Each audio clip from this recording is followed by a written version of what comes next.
সকালে কলেজে যাওয়ার জন্য রেডি হচ্ছিলাম, আম্মু রুমে এসে বলল, নোমান, তুই কলেজ শেষ করে তাড়াতাড়ি বাসায় ফিরিস। কেন আম্মু? আমরা সবাই আজ আমাদের গ্রামের বাড়ি যাচ্ছি। আমরা সবাই মানে? আমি তো যেতে পারবো না, আমার এক্সাম এখনো শেষ হয় নাই, কালকে আমার লাস্ট এক্সাম। তুই তো আমাকে বলেছিলি তোর পরীক্ষা আজকে শেষ হবে। আম্মু কিছুক্ষণ কি যেন একটা ভাবলো, তারপর বলল, আচ্ছা, তুই কালকে পরীক্ষা দিয়ে পরের দিন চলে যাস, আমরা আজকে যাই। আচ্ছা। আমি আবার বললাম, আম্মু হঠাৎ তোমাদের গ্রামের বাড়ি যাওয়ার কথা কেন মনে হলো? আগামী শুক্রবার প্রিয়ার বিয়ে। কি বলো কি আম্মু, এত পিচ্ছি একটা মাইয়ার কিভাবে বিয়ে হবে? পিসি কোথায়, প্রিয়া তো এবার এসএসসি পাশ করেছে। এসএসসি পাশ করেছে বলে বিয়ের বয়স হয়ে গেছে? হায় রে গ্রামের মানুষ। তোকে এসব নিয়ে ভাবতে হবে না, তুই শুধু ঠিক সময়ে পৌঁছে যাস। যা এখন কলেজে যা।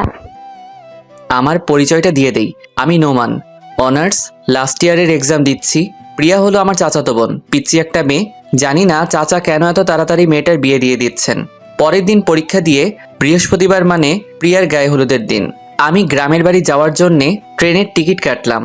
সকাল 6:30 ট্রেন, তাই আমি ভোর 5টায় ঘুম থেকে উঠে রেডি হয়ে স্টেশনে পৌঁছালাম। এতদিন পরীক্ষা দিয়ে ইট পাথরের দুনিয়া থেকে বেরিয়ে গ্রামের সবুজ পরিবেশে যাচ্ছি।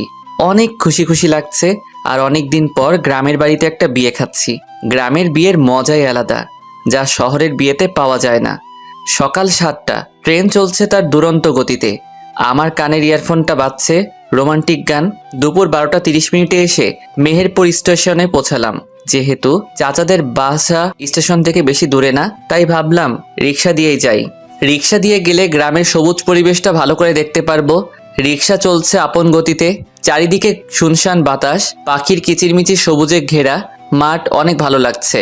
কিছুক্ষণ পর রিক্সা এসে থামলো চাচার বাড়ির সামনে। আসলে চাচা হলেন এই এলাকার চেয়ারম্যান, তাই রিক্সাওয়ালাকে চাচার নাম বলাতেই একেবারে বাড়ির সামনে এনে নামিয়ে দিল। গেট খুলে বাড়িতে ঢুকলাম। বিশাল বাড়িটা খুব সুন্দর করে সাজানো। আমি গেটের ভিতরে ঢোকা মাত্রই শিহাব আমাকে দেখে দৌড়ে ঘরের ভিতরে যেতে যেতে জোরে জোরে বলতে লাগলো, নোমান ভাইয়া এসে গেছে। আম্মু, আব্বু, আপু সবাই এসে দেখো, নোমান ভাইয়া চলে এসেছে। শিহাবের ডাকে সবাই ঘর থেকে বেরিয়ে আসলো। সারা বাড়ির সব আত্মীয় স্বজনও বেরিয়ে এসে আমাকে ঘিরে দাঁড়ালো। সবাই আমার দিকে তাকিয়ে আছে। আমি বুঝলাম না সবাই আমাকে দেখে এরকম রিয়্যাক্ট করছে কেন, আর সবাই আমাকে এরকম ভাবে দেখছে কেন। প্রিয়াকে দেখলাম সবার পিছনে দাঁড়িয়ে আছে, আমার দিকে একবার তাকাচ্ছে আর একবার লজ্জা পেয়ে চোখ নিচে নামাচ্ছে। আমি কিছুই বুঝতে পারছি না কি হচ্ছে এসব। হঠাৎ চাচা বললেন, চলো তোমরা সবাই জামাই বাবাজিকে নিয়ে ঘরে চলো। জামাই বাবাজি মানে? চাচা জামাই বাবাজি কাকে বলছে? আমি আমার পেছনে তাকালাম, না, আমার পেছনে তো কেউ নাই। তাহলে চাচা কাকে জামাই বাবাজি বলল? আমি চিন্তায় পড়ে গেলাম। আমাকে চিন্তিত দেখে আম্মু বলল, এই নোমান, কি ভাবছিস এত? তোকে কিছু ভাবতে হবে না, চল ঘরে চল, আমি তোকে সব বুঝিয়ে বলছি। আম্মু আমাকে রুমে নিয়ে গেল। আমি বললাম, আম্মু এসব কি হচ্ছে? আমি কিছুই বুঝতে পারছি না। আর চাচা আমাকে জামাই বাবাজি বলছে কেন? নিজের মেয়ের হবু স্বামীকে জামাই বাবাজি বলবে না তো কি বলবে? মানে আমি? তুই প্রিয়ার হবু বর, আগামীকাল তোদের বিয়ে। আম্মু, কি? আমার পক্ষে পিচিটাকে বিয়ে করা সম্ভব না। হঠাৎ আব্বু রুমে ঢুকে বলল, কি বললি তুই? কিছুটা ধমক দিয়ে কথাটা বললেন। হ্যাঁ আব্বু, আমি এই বিয়েটা করতে পারবো না। আর তাছাড়া আমার কি বিয়ের বয়স হয়েছে? আমার তো অনার্সই শেষ হয় নাই। শেষ হয় না তো কি হয়েছে, বিয়ের পর অনার্স মাস্টার সবই করবি। আব্বু, আমি আর কোনো কথা শুনতে চাই না। এই বলে আব্বু আম্মু দুজনে রুম থেকে বেরিয়ে গেলেন। পরের দিন একরকম জোর করে আমার বিয়েটা হয়ে গেল। রাতে আমি চাচাদের ছাদে এক কোণে দাঁড়িয়ে রইলাম আর মনে মনে ভাবতে লাগলাম, সত্যি কি আমার বিয়ে হয়ে গেল? তাও কিনা একটা পিচ্চি মাইয়ার সাথে। আমি কি এই পিচ্চিটাকে বউ হিসেবে মেনে নিতে পারবো? না, কোনোদিনও আমি ওই পিচ্চিটাকে বউ হিসেবে মানতে পারবো না। আমি অনেকক্ষণ ছাদে দাঁড়িয়ে আছি। ঘড়িতে দেখলাম রাত 12:35 বেজে গেছে। পেছন থেকে হঠাৎ অবন্তী কি টাসকি খেয়ে গেলেন। হঠাৎ অবন্তী কোথা থেকে আসলো? অবন্তী হলো আমার ছোট বোন। অবন্তী ডাক দিল, ভাইয়া তুমি এখানে? আর সবাই তোমাকে সারা বাড়ি খুঁজছে। কেন খুঁজছে? সে কি, তুমি জানো না তোমাকে কেন খুঁজছে? আজ না তোমার বাসর রাত, আর ভাবি সেই কখন থেকে তোমার জন্য অপেক্ষা করছে। নিচে নেমে আসলাম। আব্বু আমাকে দেখে রাগে কটমট করে এগিয়ে আসলো আমার দিকে, এসে আমার গালে ঠাস করে একটা চড় মারলেন। তারপর বলল, মেয়েটা তোর জন্য সেই কখন থেকে অপেক্ষা করে বসে আছে, আর তুই কি না? যা তাড়াতাড়ি ঘরে যা। আমার মাথায় অনেক রাগ উঠে গেল, তবে বাবার উপর না, ওই পিচ্চিটার উপর। ওই পিচ্চিটার কারণেই বাবা আজ আমাকে মারলো। আমি রেগে ফুঁসতে ফুঁসতে রুমে ঢুকলাম। দরজা খোলার আওয়াজ পেয়ে মেয়েটা দৌড়ে বেলকনি থেকে বেরিয়ে আসলো, এসেই মাথায় ঘোমটা দিয়ে বিছানাতে বসে পড়লো। আমি বিছানার দিকে এগিয়ে গেলাম। আমি বিছানার পাশে এসে দাঁড়াতেই মেয়েটা বিছানা থেকে নেমে আমার পা ধরে সালাম করতে লাগলো। পিচ্চিটা আমার পা ধরে সালাম করেই যাচ্ছে, ওঠার কোনো নামগন্ধ নাই। আমি ধমক দিয়ে বললাম, এই পিচ্চি, পা ধরে বসে আছিস কেন? উঠ বলছি। তুমি উঠবে না? আমি কেন উঠাবো? আমি তো জানি বাসর রাতে বউ তার স্বামীকে পা ধরে সালাম করলে স্বামী বউকে তুলে বুকে জড়িয়ে নেয়। কথাটা বলতে বলতেই মেয়েটা আমার পা ছেড়ে উঠে আমার সামনাসামনি লজ্জায় লাল হয়ে দাঁড়ালো। শখ কত, আমার বয়ে গেছে তোর মতো পিচ্চিকে জড়িয়ে ধরতে। বলেই আমি পিচ্চিটাকে ধাক্কা দিয়ে বিছানাতে ফেলে দিয়ে একটা বালিশ নিয়ে সোফাতে চলে গেলাম। পিচ্চিটা আমার এরকম ব্যবহার দেখে ভ্যাবাচাকা খেয়ে বিছানাতে পড়ে রইল। পিচ্চিটা বিছানা থেকে উঠে এসে বলল, তুমি প্লিজ বিছানাতে গিয়ে শুয়ে পড়ো, আমি না হয় সোফাতে ঘুমাই। এই পিচ্চি, আমাকে আর রাগাস না বলছি। তোর ঘুম গিয়ে তুই ঘুমা, এত দরদ দেখাতে আসিস না। পিচ্চিটা আমার কথা শুনে আমার পাশে আর দাঁড়ালো না, বিছানাতে গিয়ে শুয়ে পড়লো। সারা দিনের ক্লান্তিতে আমি যে কখন ঘুমিয়ে পড়েছিলাম খেয়ালই করিনি। সকালে কারো ডাকে ঘুমটা ভাঙলো। আমি ঘুম ঘুম চোখেই বললাম, আজকে ভার্সিটি যাব না, আম্মু আমাকে ঘুমাতে দাও। এই যে ওঠো না, নিচে তোমাকে সবাই ডাকছে।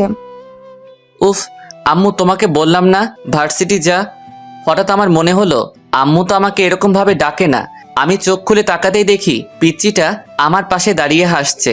পিচ্চিটাকে দেখে আমার মনে পড়লো আমি এখন চাচাদের বাড়িতে।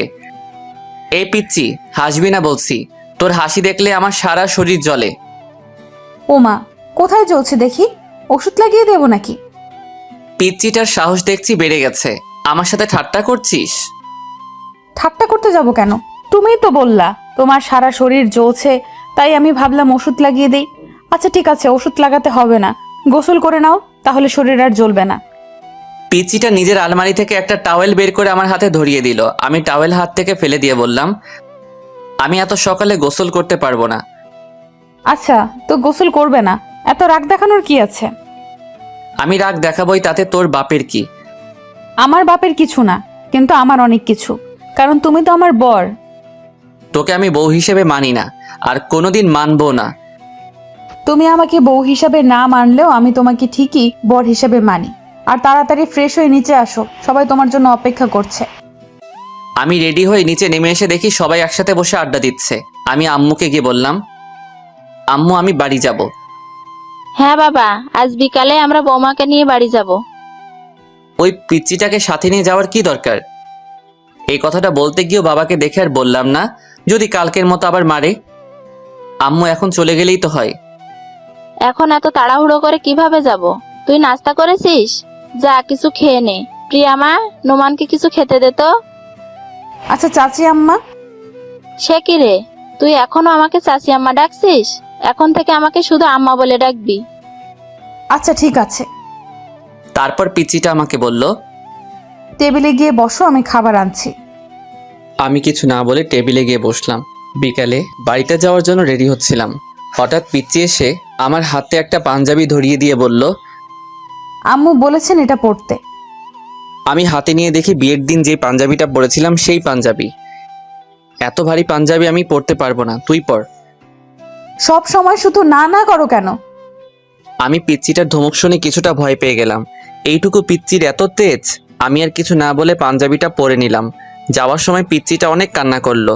চাচা পিচ্চিটাকে আমার হাতে তুলে দিলেন আর বললেন, আমার মেয়েটাকে সুখে রেখো বাবা, কোনোদিন কষ্ট দিও না। আমি জবাবে চাচাকে কি বলবো কিছুই বুঝতে পারলাম না। বাড়িতে ফিরে গাড়ি থেকে নেমে অবাক হয়ে গেলাম। সারা বাড়ি অনেক রকম বাতি দিয়ে সাজানো। পিচ্চিটা গাড়ি থেকে নামতে গিয়ে আবার বসে পড়লো। কি হলো মা, নামছিস না কেন? মাথা ঘোরাচ্ছে আম্মু। আমি এদিক সেদিক না তাকিয়ে সোজা ঘরের দিকে যেতে লাগলাম। পিছন থেকে আম্মু ডাক দিল, এই নোমান, বউকে ফেলে ঘরে চলে যাচ্ছিস? ওর পা আছে, নিজেই হেঁটে যেতে পারবে। ওকে কি কোলে তুলে নিয়ে যেতে হবে নাকি? হ্যাঁ, ভালো বুদ্ধি বের করেছিস। ওকে বরং কোলে করেই ঘরে নিয়ে যা। কি? আমি পারবো না। এই রকম করছিস কেন? তোকে নিজের বউকে কোলে নিতে বলছি, অন্য কাউকে কোলে নিতে বলে নাই। অতঃপর বাধ্য হয়ে পিচ্চিটাকে কোলে নিয়ে রুমে যেতে লাগলাম। আমি পিচ্চিটার মুখের দিকে তাকিয়ে দেখলাম মুচকি মুচকি হাসছে। ইচ্ছে করছে এখনই কোল থেকে নিচে ফেলে দেই। আমি পিচ্চিটাকে নিয়ে রুমের দরজাতে আসতেই অবাক হয়ে গেলাম। রুমের দরজাতে পিচ্চিটাকে কোলে নিয়েই দাঁড়িয়ে রইলাম। সারা রুম ফুল দিয়ে সাজানো, সাদা গোলাপ, লাল গোলাপ, আরো বিভিন্ন ধরনের ফুল দিয়ে সাজানো। রুমটাকে একেবারে ফুলের বাগান বানিয়ে ফেলেছে। এমনি আমার ফুলে অ্যালার্জি, আর রুমে এত ফুল দেখে মাথাটাই গরম হয়ে গেল। পিচ্চিটা আমার কোলেই ছিল। পিচিটাও দেখলাম এতগুলো ফুল দেখে আমার মতোই অবাক হয়ে তাকিয়ে আছে রুমের দিকে। আমি পিচিটাকে কোলে নিয়ে রুমে ঢুকলাম। রুমে ঢুকে পিচিটাকে বিছানাতে ছুঁড়ে ফেলে দিলাম। আউচ! ও মা গো, কোমরটা গেল গো। আমি ভয় পেয়ে গেলাম। এখন মেয়েটার কিছু হলে তো আব্বু আমাকে মেরেই ফেলবে। আমি পিচিটার পাশে বসে বললাম, সরি, দেখি কোথায় ব্যথা পেয়েছিস। পিচিটা হেসে দিল, তারপর বলল, আমি ব্যথা পাই নাই, আমি জাস্ট দেখতে চেয়েছিলাম আমি ব্যথা পেলে তুমি কিভাবে রিয়্যাক্ট করো। বলেই পিচিটা একটা হাসি দিয়ে বিছানা থেকে উঠে ওয়াশরুমের দিকে যেতে লাগলো। এই পিচি, তুই তো একটু আগে মাথা ব্যথার জন্য হাঁটতে পারছিলি না, এখন কিভাবে হাঁটছিস? তোমার কোলে ওঠার জন্য মাথা ব্যথার ভান করছিলাম। তুই তো একটা পিচ্চি শয়তাননি। পিচ্চিটা একটা হাসি দিয়ে ওয়াশরুমে ঢুকে গেল। আমি রুমে বসে বসে ভাবতে লাগলাম, না, পিচ্চিটার সাহস অনেক বেড়ে গেছে। আমাকে এমন কিছু করতে হবে যাতে পিচ্চিটা আমাকে ছেড়ে যেতে বাধ্য হয়। কিছুক্ষণ পর পিচ্চি একটা পাতলা 3 পিস পরে বেরিয়ে আসলো। আমাকে বলল, যাও এখন ভারী পাঞ্জাবিটা চেঞ্জ করে আসো। আমি আমার পাঞ্জাবি চেঞ্জ করব কি না করব সেটা আমার ব্যাপার। আমার সব ব্যাপারে তোকে এত নাক গলাতে হবে না। তুমি সব সময় এমন করো কেন? আমি এমন করবই, তাতে তোর কি? আমারই তো সব। ফ্রেশ হয়ে রুমে এসে দেখি পিচিটা রুমে নাই, হয়তো নিচে গেছে। আমি রেডি হয়ে নিচে চলে আসলাম। পিচিটা আম্মু আব্বু আর আমার বোন অবন্তীর সাথে হেসে হেসে কথা বলছে। পিচিটার কি সুন্দর নিষ্পাপ হাসি, কি মায়া ভরা চোখ, একদম মায়াবতী। কেমন যেন ওর প্রতি আমার অনুভূতি কাজ করছিল। তারপর আমি এসব কি ভাবছি? আমি তো এইটুকু পিচ্চিকে কোনোদিনও বউ হিসেবে মানতে পারবো না, তাহলে কেন আমি পিচ্চিটার মায়ায় জড়াচ্ছি? কি রে, এখানে দাঁড়িয়ে কি ভাবছিস? তোর জন্য সেই কখন থেকে আমরা না খেয়ে বসে আছি। চল, রাতের খাবার খাবি, চল। সে কি আম্মু, তোমরা এখনো খাও নাই? না রে, আমরা অনেকবার প্রিয়াকে বলেছি চল আমরা খেয়ে নি। নোমান একটু রাত করেই খাবার খাই, কিন্তু পাগলি মেয়েটা কি বলে জানিস? বলে তুই খাবার খাওয়া না পর্যন্ত ও নাকি খেতে পারবে না। তাই আমরা ভাবলাম সবাই একসাথেই খাই। দেখছিস মেয়েটা এখন থেকেই কি রকম ভালোবাসে তোকে। লক্ষ্মী একটা মেয়ে। বলেই আম্মু পিচিটাকে বুকে জড়িয়ে নিলেন। পিচিটা লজ্জায় লাল হয়ে আম্মুর বুকে মাথা রাখলো। আমি বিড়বিড় করে বললাম, লক্ষ্মী না ছাই, শয়তানের হাড্ডি একটা। কি রে, বিড়বিড় করে কি বলছিস? আমার বউটা কি ভালো, আমার জন্য না খেয়ে বসে আছে, এটাই বলছিলাম। আচ্ছা চল, এখন সবাই খেয়ে নি, অনেক রাত হয়ে গেছে। আমি সবার আগে খাবার শেষ করে রুমে এসে একটা বই হাতে নিয়ে সোফাতে শুয়ে শুয়ে পড়তে লাগলাম। পিচ্চি রুমে ঢুকে ভিতর থেকে দরজা লাগিয়ে দিল। আমি বললাম, এই পিচ্চি, দরজা লক করছিস কেন? দরজা লক করবো না তো কি করব? আমি দরজা লক ছাড়াই ঘুমাই। এখন থেকে দরজা লক করেই ঘুমাতে হবে, কারণ এখন থেকে তো তুমি আর একা ঘুমাবে না, এখন থেকে তোমার বউও তোমার সাথে ঘুমাবে, তাই দরজা লক করেই ঘুমাতে হবে। আমি আর কিছু বললাম না। পিচ্চিটা সারা বিছানা ঘুরে ঘুরে দেখতে লাগলো। দেখেছো আমাদের কি ভাগ্য, আমরা দুইটা বাসর রাত পেলাম, কিন্তু বাসর রাতের আসল কাজটাই করতে পারলাম না। চলো না আমরা ফ্যামিলি প্ল্যানিং শুরু করে দেই।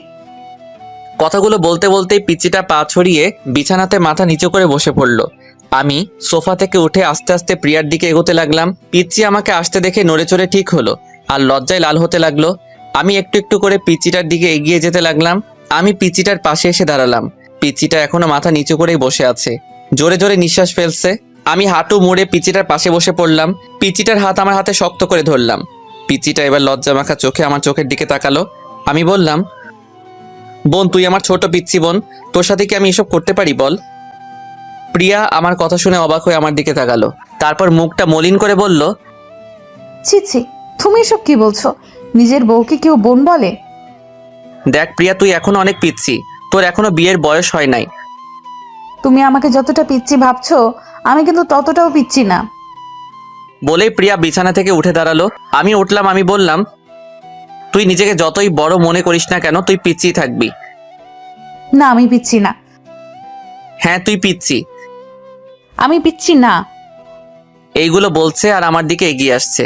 আমি এক পা করে পিছিয়ে যাচ্ছি। আমি পিছাতে পিছাতে হঠাৎ পিছনে দেয়ালের সাথে আটকে গেলাম। এই পিচ্ছি, এই কি করছিস? আমাকে পিচ্ছি বলবে আর? এখন প্রিয়ার থেকে আমার শরীর 1 ইঞ্চি দূরত্বে। পিচিটার ঠোঁট আমার ঠোঁটের একদম কাছে নিয়ে আসলো। পিচিটার নিঃশ্বাস আমার মুখের উপর পড়ছে। পিচিটা নিজের ঠোঁট আমার এতই কাছে নিয়ে এলো যে বুঝতেই পারছি না কোনটা ওর নিঃশ্বাস আর কোনটা আমার নিঃশ্বাস। আমি পিচিটাকে কিছু বলতে যাব, তখনই খপ করে নিজের ঠোঁট আমার ঠোঁটে লাগিয়ে দিল।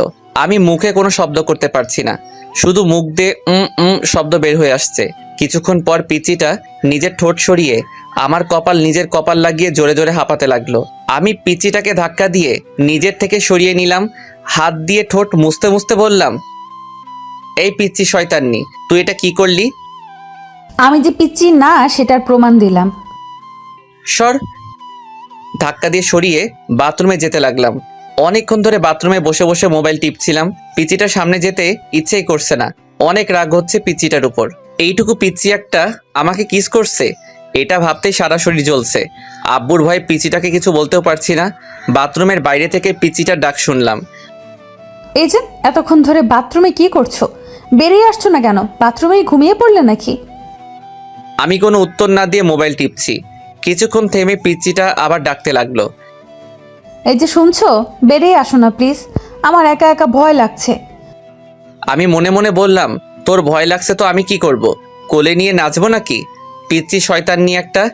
এবার পিচ্চিটা বাথরুমের দরজাটা জোরে ধাক্কা দিতে লাগলো। দরজা খুলছো না কেন? প্লিজ দরজাটা খোলো। এবার পিচ্চিটা নিজেকেই প্রশ্ন করলো, ওর কিছু হলো না তো? কি হলো? দরজা খুলছো না কেন? কান্না করছে আর জোরে জোরে বাথরুমের দরজাটাকে ঠেলছে।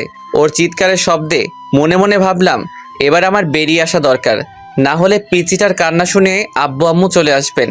আমি দরজা খুলে বাইরে বেরিয়ে আসলাম। আমাকে দেখে পিচ্চিটা আমাকে শক্ত করে জড়িয়ে ধরলো আর বলতে লাগলো, তুমি ঠিক আছো তো? তোমার কিছু হয় নাই তো? এতক্ষণ দরজা আটকিয়ে কি করছিলে? জানো আমি কতটা ভয় পেয়ে গেছিলাম। একের পর এক প্রশ্ন করেই যাচ্ছে। আমি পিচ্চিটাকে নিজের থেকে ছাড়িয়ে বললাম, সত্যি তুই একটা পিচ্ছি। বলেই পিচ্চিটাকে পাশ কাটিয়ে বিছানা থেকে একটা বালিশ নিয়ে সোফাতে চলে গেলাম। পিচ্চিটা আমার পিছে পিছে আসলো। আমি সোফাতে বালিশ রেখে ঘুমাতে যাব, তখনই পিচ্চিটা আমাকে বলল, তুমি সোফাতে ঘুমাবে না, আমার সাথে বিছানাতে ঘুমাবে। আমি তোর সাথে ঘুমাতে পারবো না। তোমাকে আমার সাথেই ঘুমাতে হবে, না হলে কিন্তু। না ঘুমালে কি করবি? হ্যাঁ, ওর মুখোমুখি হয়ে কথাটা বললাম। আমার সাথে না ঘুমালে শ্বশুর আব্বাকে ডাক দেবো আর বলবো তুমি আমাকে মারছো। কি বললি? আমি তোকে মারছি? তুমি আমাকে মারো নাই সেটা শুধু আমি আর তুমি জানি, আব্বু তো আর জানে না। তুই আমাকে ব্ল্যাকমেল করছিস? আমার প্রশ্নের উত্তর না দিয়ে উল্টো আমাকে প্রশ্ন করলো। তুমি বলো আমার সাথে ঘুমাবে নাকি আমি আব্বুকে ডাক দিব? তোর মতো পিচ্চি শয়তানির সাথে আমি ঘুমাতে পারবো না। ওকে, তাহলে আমি আব্বুকে ডাক দেই। আব্বু। আমি ওর মুখ চেপে ধরে বললাম, এই কি করছিস? আমি ঘুমাবো, তোর সাথেই ঘুমাবো। প্লিজ আব্বুকে ডাক দিস না, পিচ্চি শয়তান নিয়ে একটা। শেষ পর্যন্ত পিচ্চিটাকে নিয়ে বিছানাতে ঘুমাতে গেলাম। ওর বালিশটা ঠেলে এক পাশে দিলাম, আমার বালিশটা টেনে অন্য পাশে আনলাম। আমাদের মাঝখানে বড় গ্যাপ রাখলাম। লাইট নিভিয়ে বালিশে মাথা রাখলাম। হুট করে পিচ্চিটা নিজের বালিশ ছেড়ে আমার বালিশে চলে আসলো। সোজা আমার বুকে মাথা রেখে 2 হাত দিয়ে আমাকে জড়িয়ে ধরলো। আমি সাথে সাথে ওকে আমার থেকে ছাড়িয়ে নিলাম। এই পিচ্চি, কি করছিস? তোর বালিশে গিয়ে ঘুমা। না, তোমার বুকেই ঘুমাবো। তোর বালিশে গিয়ে ঘুমা বলছি।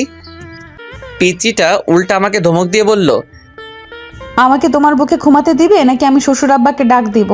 আব্বু।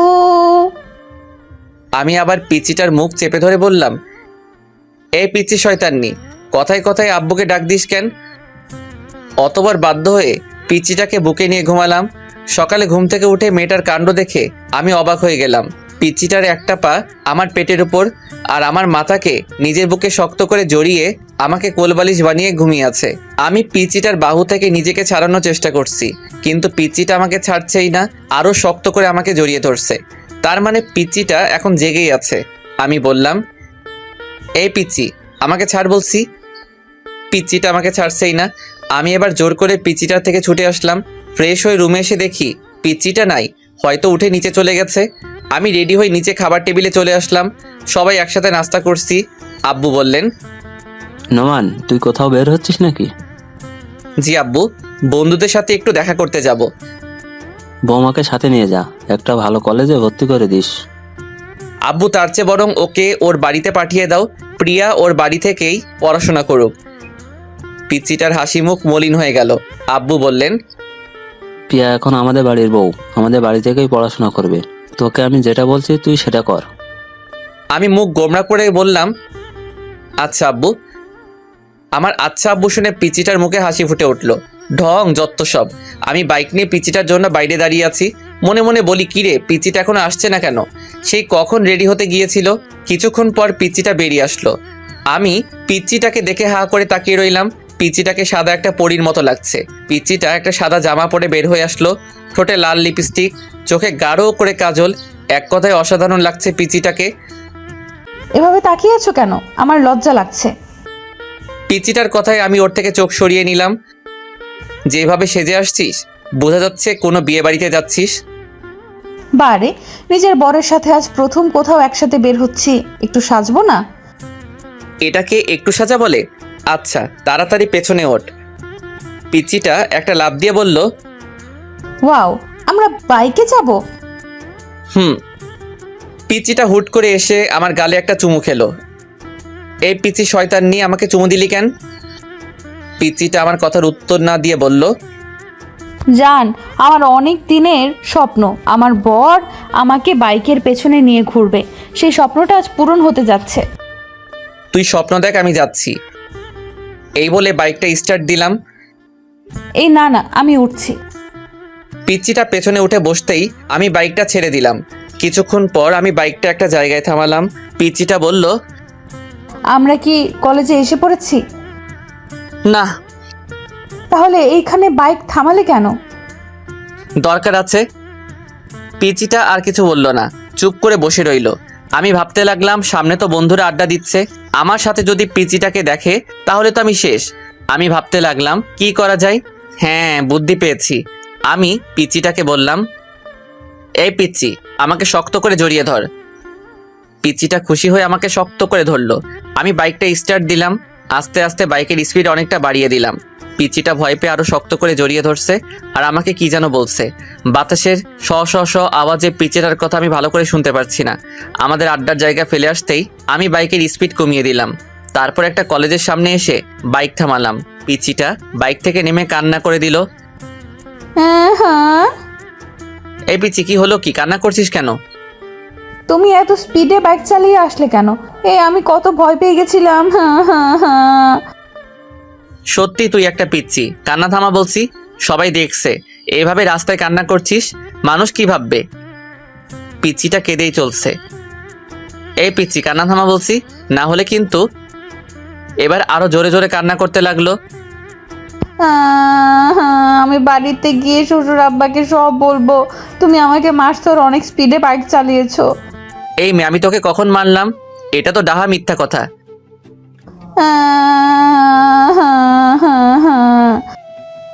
আচ্ছা বোন, সরি সরি। এবার কান্না থামা। দেখ লোকজন কিভাবে আমাদের দিকে তাকিয়ে আছে। তুমি আবার আমাকে বোন বলছো? এবার কয়েকটা লোক আমাদের দিকে এগিয়ে আসলো। লোকগুলো আমাদের অনেকক্ষণ ধরে লক্ষ্য করেছিল। কি ভাই, মেয়েটাকে এভাবে কাঁদাচ্ছেন কেন? মেয়ে দেখলেই পিছনে লাগতে ইচ্ছে করে। বলে লোকটা নিজের হাতের শার্ট উপরে তুলতে তুলতে আমার দিকে এগিয়ে আসছে। আরে ভাই, থামেন থামেন, উনি আমার বউ। আমার উপর রাগ করে কান্না করছে। আমার মুখে বউ ডাক শুনে মেয়েটা কান্না থামালো। আপু, উনি কি আপনার স্বামী? জি, উনি আমার স্বামী। লোকগুলো আমাকে সরি বলে চলে গেল। পিচিটাকে দেখলাম মাথা নিচু করে হাসছে। এই পিচি, হাসছিস কেন? তুমি আমাকে বউ বলছো তাই খুশি লাগছে। আমার বয়ে গেছে তোকে বউ বলতে। আমি তো ওই লোকগুলোর হাত থেকে বাঁচার জন্য তোকে বউ বললাম। যেভাবেই হোক বউ বলছো তো। পিচিটাকে কলেজে ভর্তি করিয়ে আবার বাড়িতে ফিরছি। এবার বাইকটা আস্তে আস্তে চালাচ্ছি। কিছু দূর আগাতেই দেখলাম কয়েকজন লোক রাস্তার মাঝখানে দাঁড়িয়ে আছে। ভালো করে লক্ষ্য করে দেখি, আরে এরা তো আমার বন্ধুরা। এখন আমি কি করি, কি বলবো ওদেরকে? আমাকে তো জিজ্ঞাসা করবে আমি বাইকে করে সাথে কাকে নিয়ে যাচ্ছি। মনে মনে কিছু ভাবতে লাগলাম আর কিছু দূর আগাইলাম। সবাই আমার দিকে রাগে চোখে তাকিয়ে আছে। আমি বললাম, কি রে তোরা এভাবে মাঝ রাস্তায় দাঁড়িয়ে আছিস কেন? এদিকে যাওয়ার সময় তোকে আমরা পিছন থেকে কত ডেকেছি, শুনলি না কেন? ও তোরা ডেকেছিলি, আমি হয়তো শুনতে পাই নাই রে দোষ। কিরে মামা, পিছনে সুন্দরী মায়াটা কে? আমি এতক্ষণ এটারই ভয় পাচ্ছিলাম। হ্যাঁ রে, মেয়েটাকে। আমি কিছু বলছি না দেখে পিচিটাই বলল। আমি ওর পিচিটাকে বলতে না দিয়ে আমি বললাম, ও আমার চাচাতো বোন। পিচিটা আবার কান্না শুরু করে দিল। তুমি আমাকে আবার বোন বলছো? আমি বাড়িতে গিয়ে শ্বশুর আব্বাকে সব বলবো। নিজের বউকে বোন বলা হচ্ছে? আমার বন্ধুরা সবাই একসাথে বলে উঠল, বউ। সবাই অবাক হয়ে আমার দিকে তাকিয়ে রইল। ওরা আমাকে প্রশ্ন করতে যাবে, তখনই আমি বললাম, বাড়ি থেকে ফিরে এসে সব বলছি। এই বলে বাইক স্টার্ট দিয়ে বাড়িতে চলে আসলাম। এই পিচি নাম, বাড়ি চলে এসেছি। পিচিটা বাইক থেকে নামতে আমি বাইকটা আবার স্টার্ট দিলাম। পিচিটা বলল, বাসায় কখন ফিরবে? সেটা তোকে বলে যেতে হবে নাকি? বলেই বাইক চালিয়ে চলে আসলাম বন্ধুদের কাছে। বন্ধুদের সাথে আড্ডা দিতে দিতে কখন যে বিকাল 3টা বেজে গেল খেয়ালই করি নাই। বাসাতে ঢুকতেই দেখি আব্বু ড্রয়িং রুমের সোফাতে বসে আছেন। আমাকে দেখে আব্বু সোফা থেকে উঠে এসে আমার সামনে দাঁড়ালেন। তারপর বললেন, তোর কি কাণ্ডজ্ঞান বলতে কিছু নেই? আব্বু। চুপ কর। ঘরে যে তোর একটা বউ আছে সেদিকে কি খেয়াল আছে? মেয়েটা সেই কখন থেকে না খেয়ে তোর জন্য বসে আছে, আর তুই সারাদিন বখাটেদের মতো ঘুরে বেড়াচ্ছিস আর নিজের ফোনটা অফ করে রাখছিস। আমি মাথা নিচু করে বললাম, ফোনে চার্জ ছিল না, তাই ফোনটা অফ হয়ে গেছে।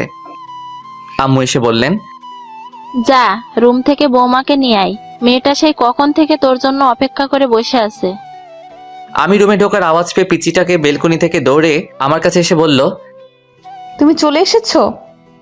তারপরে বাবার মুখে ওই বখাটে কথাটা শুনে নিজেকে আর আটকাতে পারিনি। পিচিটার গালে ঠাস করে এক চর বসিয়ে দিলাম। পিচিটা গালে হাত দিয়ে আমার দিকে প্রশ্নবোধক দৃষ্টিতে তাকিয়ে আছে। আমি বললাম, এই পিচি, তোকে কে বলেছে আমার জন্য না খেয়ে বসে থাকতে? পিচিটার চোখের পানি গড়িয়ে পড়ল। আমি আবার বললাম, আজ শুধু তোর জন্য আব্বু জীবনে এই প্রথম বখাটে বলল। আমার উপর বউয়ের অধিকার দেখানো হচ্ছে। তোকে আমি বউ হিসেবে মানি না, আর কোনোদিন মানবো না। অসহ্য একটা। পিচিটাকে পাশ কাটিয়ে ওয়াশরুমে চলে গেলাম। ওয়াশরুম থেকে ফিরে এসে দেখি পিচিটা সেই আগের জায়গাটাতেই দাঁড়িয়ে আছে। আমি পিচিটার থেকে 2-3 পা সামনে এসে মাথাটা একটু পেছনে ঘুরিয়ে বললাম, এই পিচি, নিচে আসবি নাকি আমাকে আরো বকা খাওয়ানোর ইচ্ছা আছে? জি আসছি। পিচিটাকে নিয়ে খাবার খাচ্ছি। আম্মু পাশেই দাঁড়িয়ে আছেন। পিচিকে দেখলাম খাবার না খেয়ে কি যেন একটা ভাবছে, আর খাবারগুলো হাত দিয়ে শুধু নাড়ছে। আম্মু পিচিটাকে বললেন, কিরে মা, তুই খাবার না খেয়ে কি ভাবছিস? কিছু না আম্মু। তাহলে খাচ্ছিস না কেন? পিচিটা নিজের গাল থেকে চুলগুলো সরিয়ে কিছুটা ভাত মুখে নিল। আম্মু চিৎকার দিয়ে উঠলেন, সে কিরে, তোর গালে এটা কিসের দাগ? আম্মুর কথায় আমি পিচিটার গালের দিকে তাকালাম। পিচিটার গাল অনেকটা লাল হয়ে আঙুলের ছাপ দেখা যাচ্ছে। আমার আর বুঝতে বাকি রইল না যে এটা আমারই আঙুলের ছাপ। তখন রাগে থাপ্পড়টা অনেক জোরেই মেরেছিলাম। কিরে মা, কিছু বলছিস না যে? আমাকে বল কি হয়েছে? এটা হয়তো অ্যালার্জির কারণে হয়েছে আম্মু। গলাটা অনেকক্ষণ ধরে চুলকাচ্ছিল। ওষুধ লাগিয়েছিস?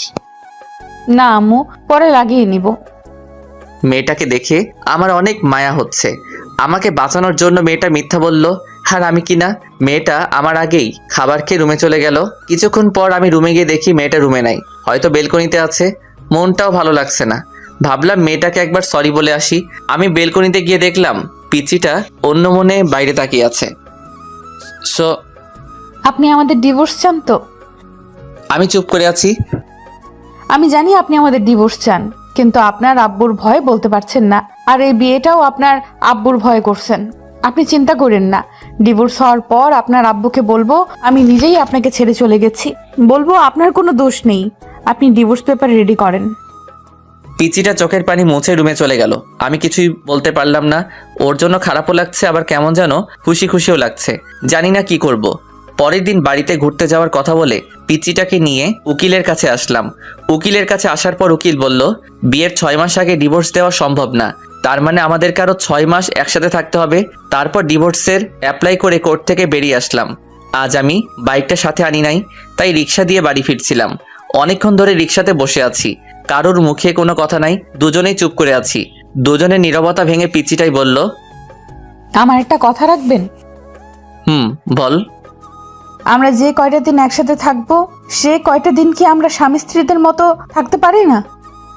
মানে তুই কি বলতে চাইছিস? আরে আমি তোমার কাছে স্ত্রীর অধিকার চাই নাই, আমি বলছি আমরা স্বামী স্ত্রীদের মতো ব্যবহার করতে পারি না। প্লিজ আমার এই শেষ ইচ্ছেটা রাখো। পিচিটা প্রায় কেঁদেই দিল। আচ্ছা ঠিক আছে। সত্যি? পিচিটা আমার হাত হালকা জড়িয়ে ধরে বলল, থ্যাংক ইউ। তারপরে আমরা বাড়িতে রওনা দিলাম। একটা রিক্সা নিলাম। রিক্সায় এসে আমাদের বাড়িতে দাঁড়ালো। ঘরে ঢুকে অবাক হয়ে গেলাম। চাচা চাচি শিহাব আরো অনেকেই আমাদের ড্রয়িং রুমে বসে আছে। পিচিটা ওর আম্মু আব্বুকে দেখে দৌড়ে গিয়ে ওর আম্মুকে জড়িয়ে ধরলো। তারপর ওর আম্মুকে ছেড়ে ওর আব্বুকে জড়িয়ে ধরার সাথে সাথেই কান্না করে দিল। চাচা বললেন, আরে পাগলি মেয়ে, কাঁদছিস কেন? বাবা তো তুমি কেমন আছো? পিচিটা হয়তো ওর বাবাকে একটু বেশি ভালোবাসে, তাই এরকম ভাবে কান্না করছে। দেখ পাগলি মেয়ের কাণ্ড। আমি ভালো আছি রে মা, তুই কেমন আছিস? মুখে হাসি দিলেও চোখ দিয়ে পানি ঠিকই পড়ছে। ভালো। বলেই আবার কান্না করতে লাগলো।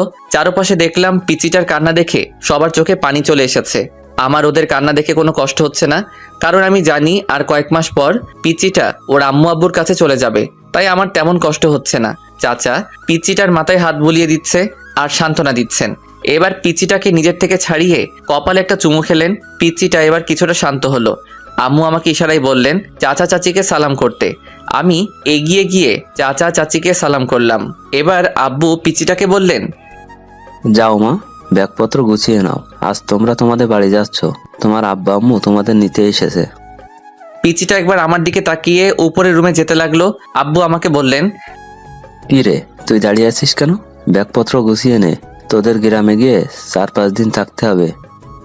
আমি অবাক হয়ে বললাম, আব্বু আমাকেও যেতে হবে নাকি? চাচা বললেন, হ্যাঁ বাবা, বিয়ের পর শ্বশুর বাড়ি গিয়ে কয়েকদিন থাকতে হয়, এটা নিয়ম। আর তাছাড়া তুমি যেখানে যাচ্ছ সেটা তো শুধু তোমার শ্বশুর বাড়ি না, তোমার নিজের বাড়িও।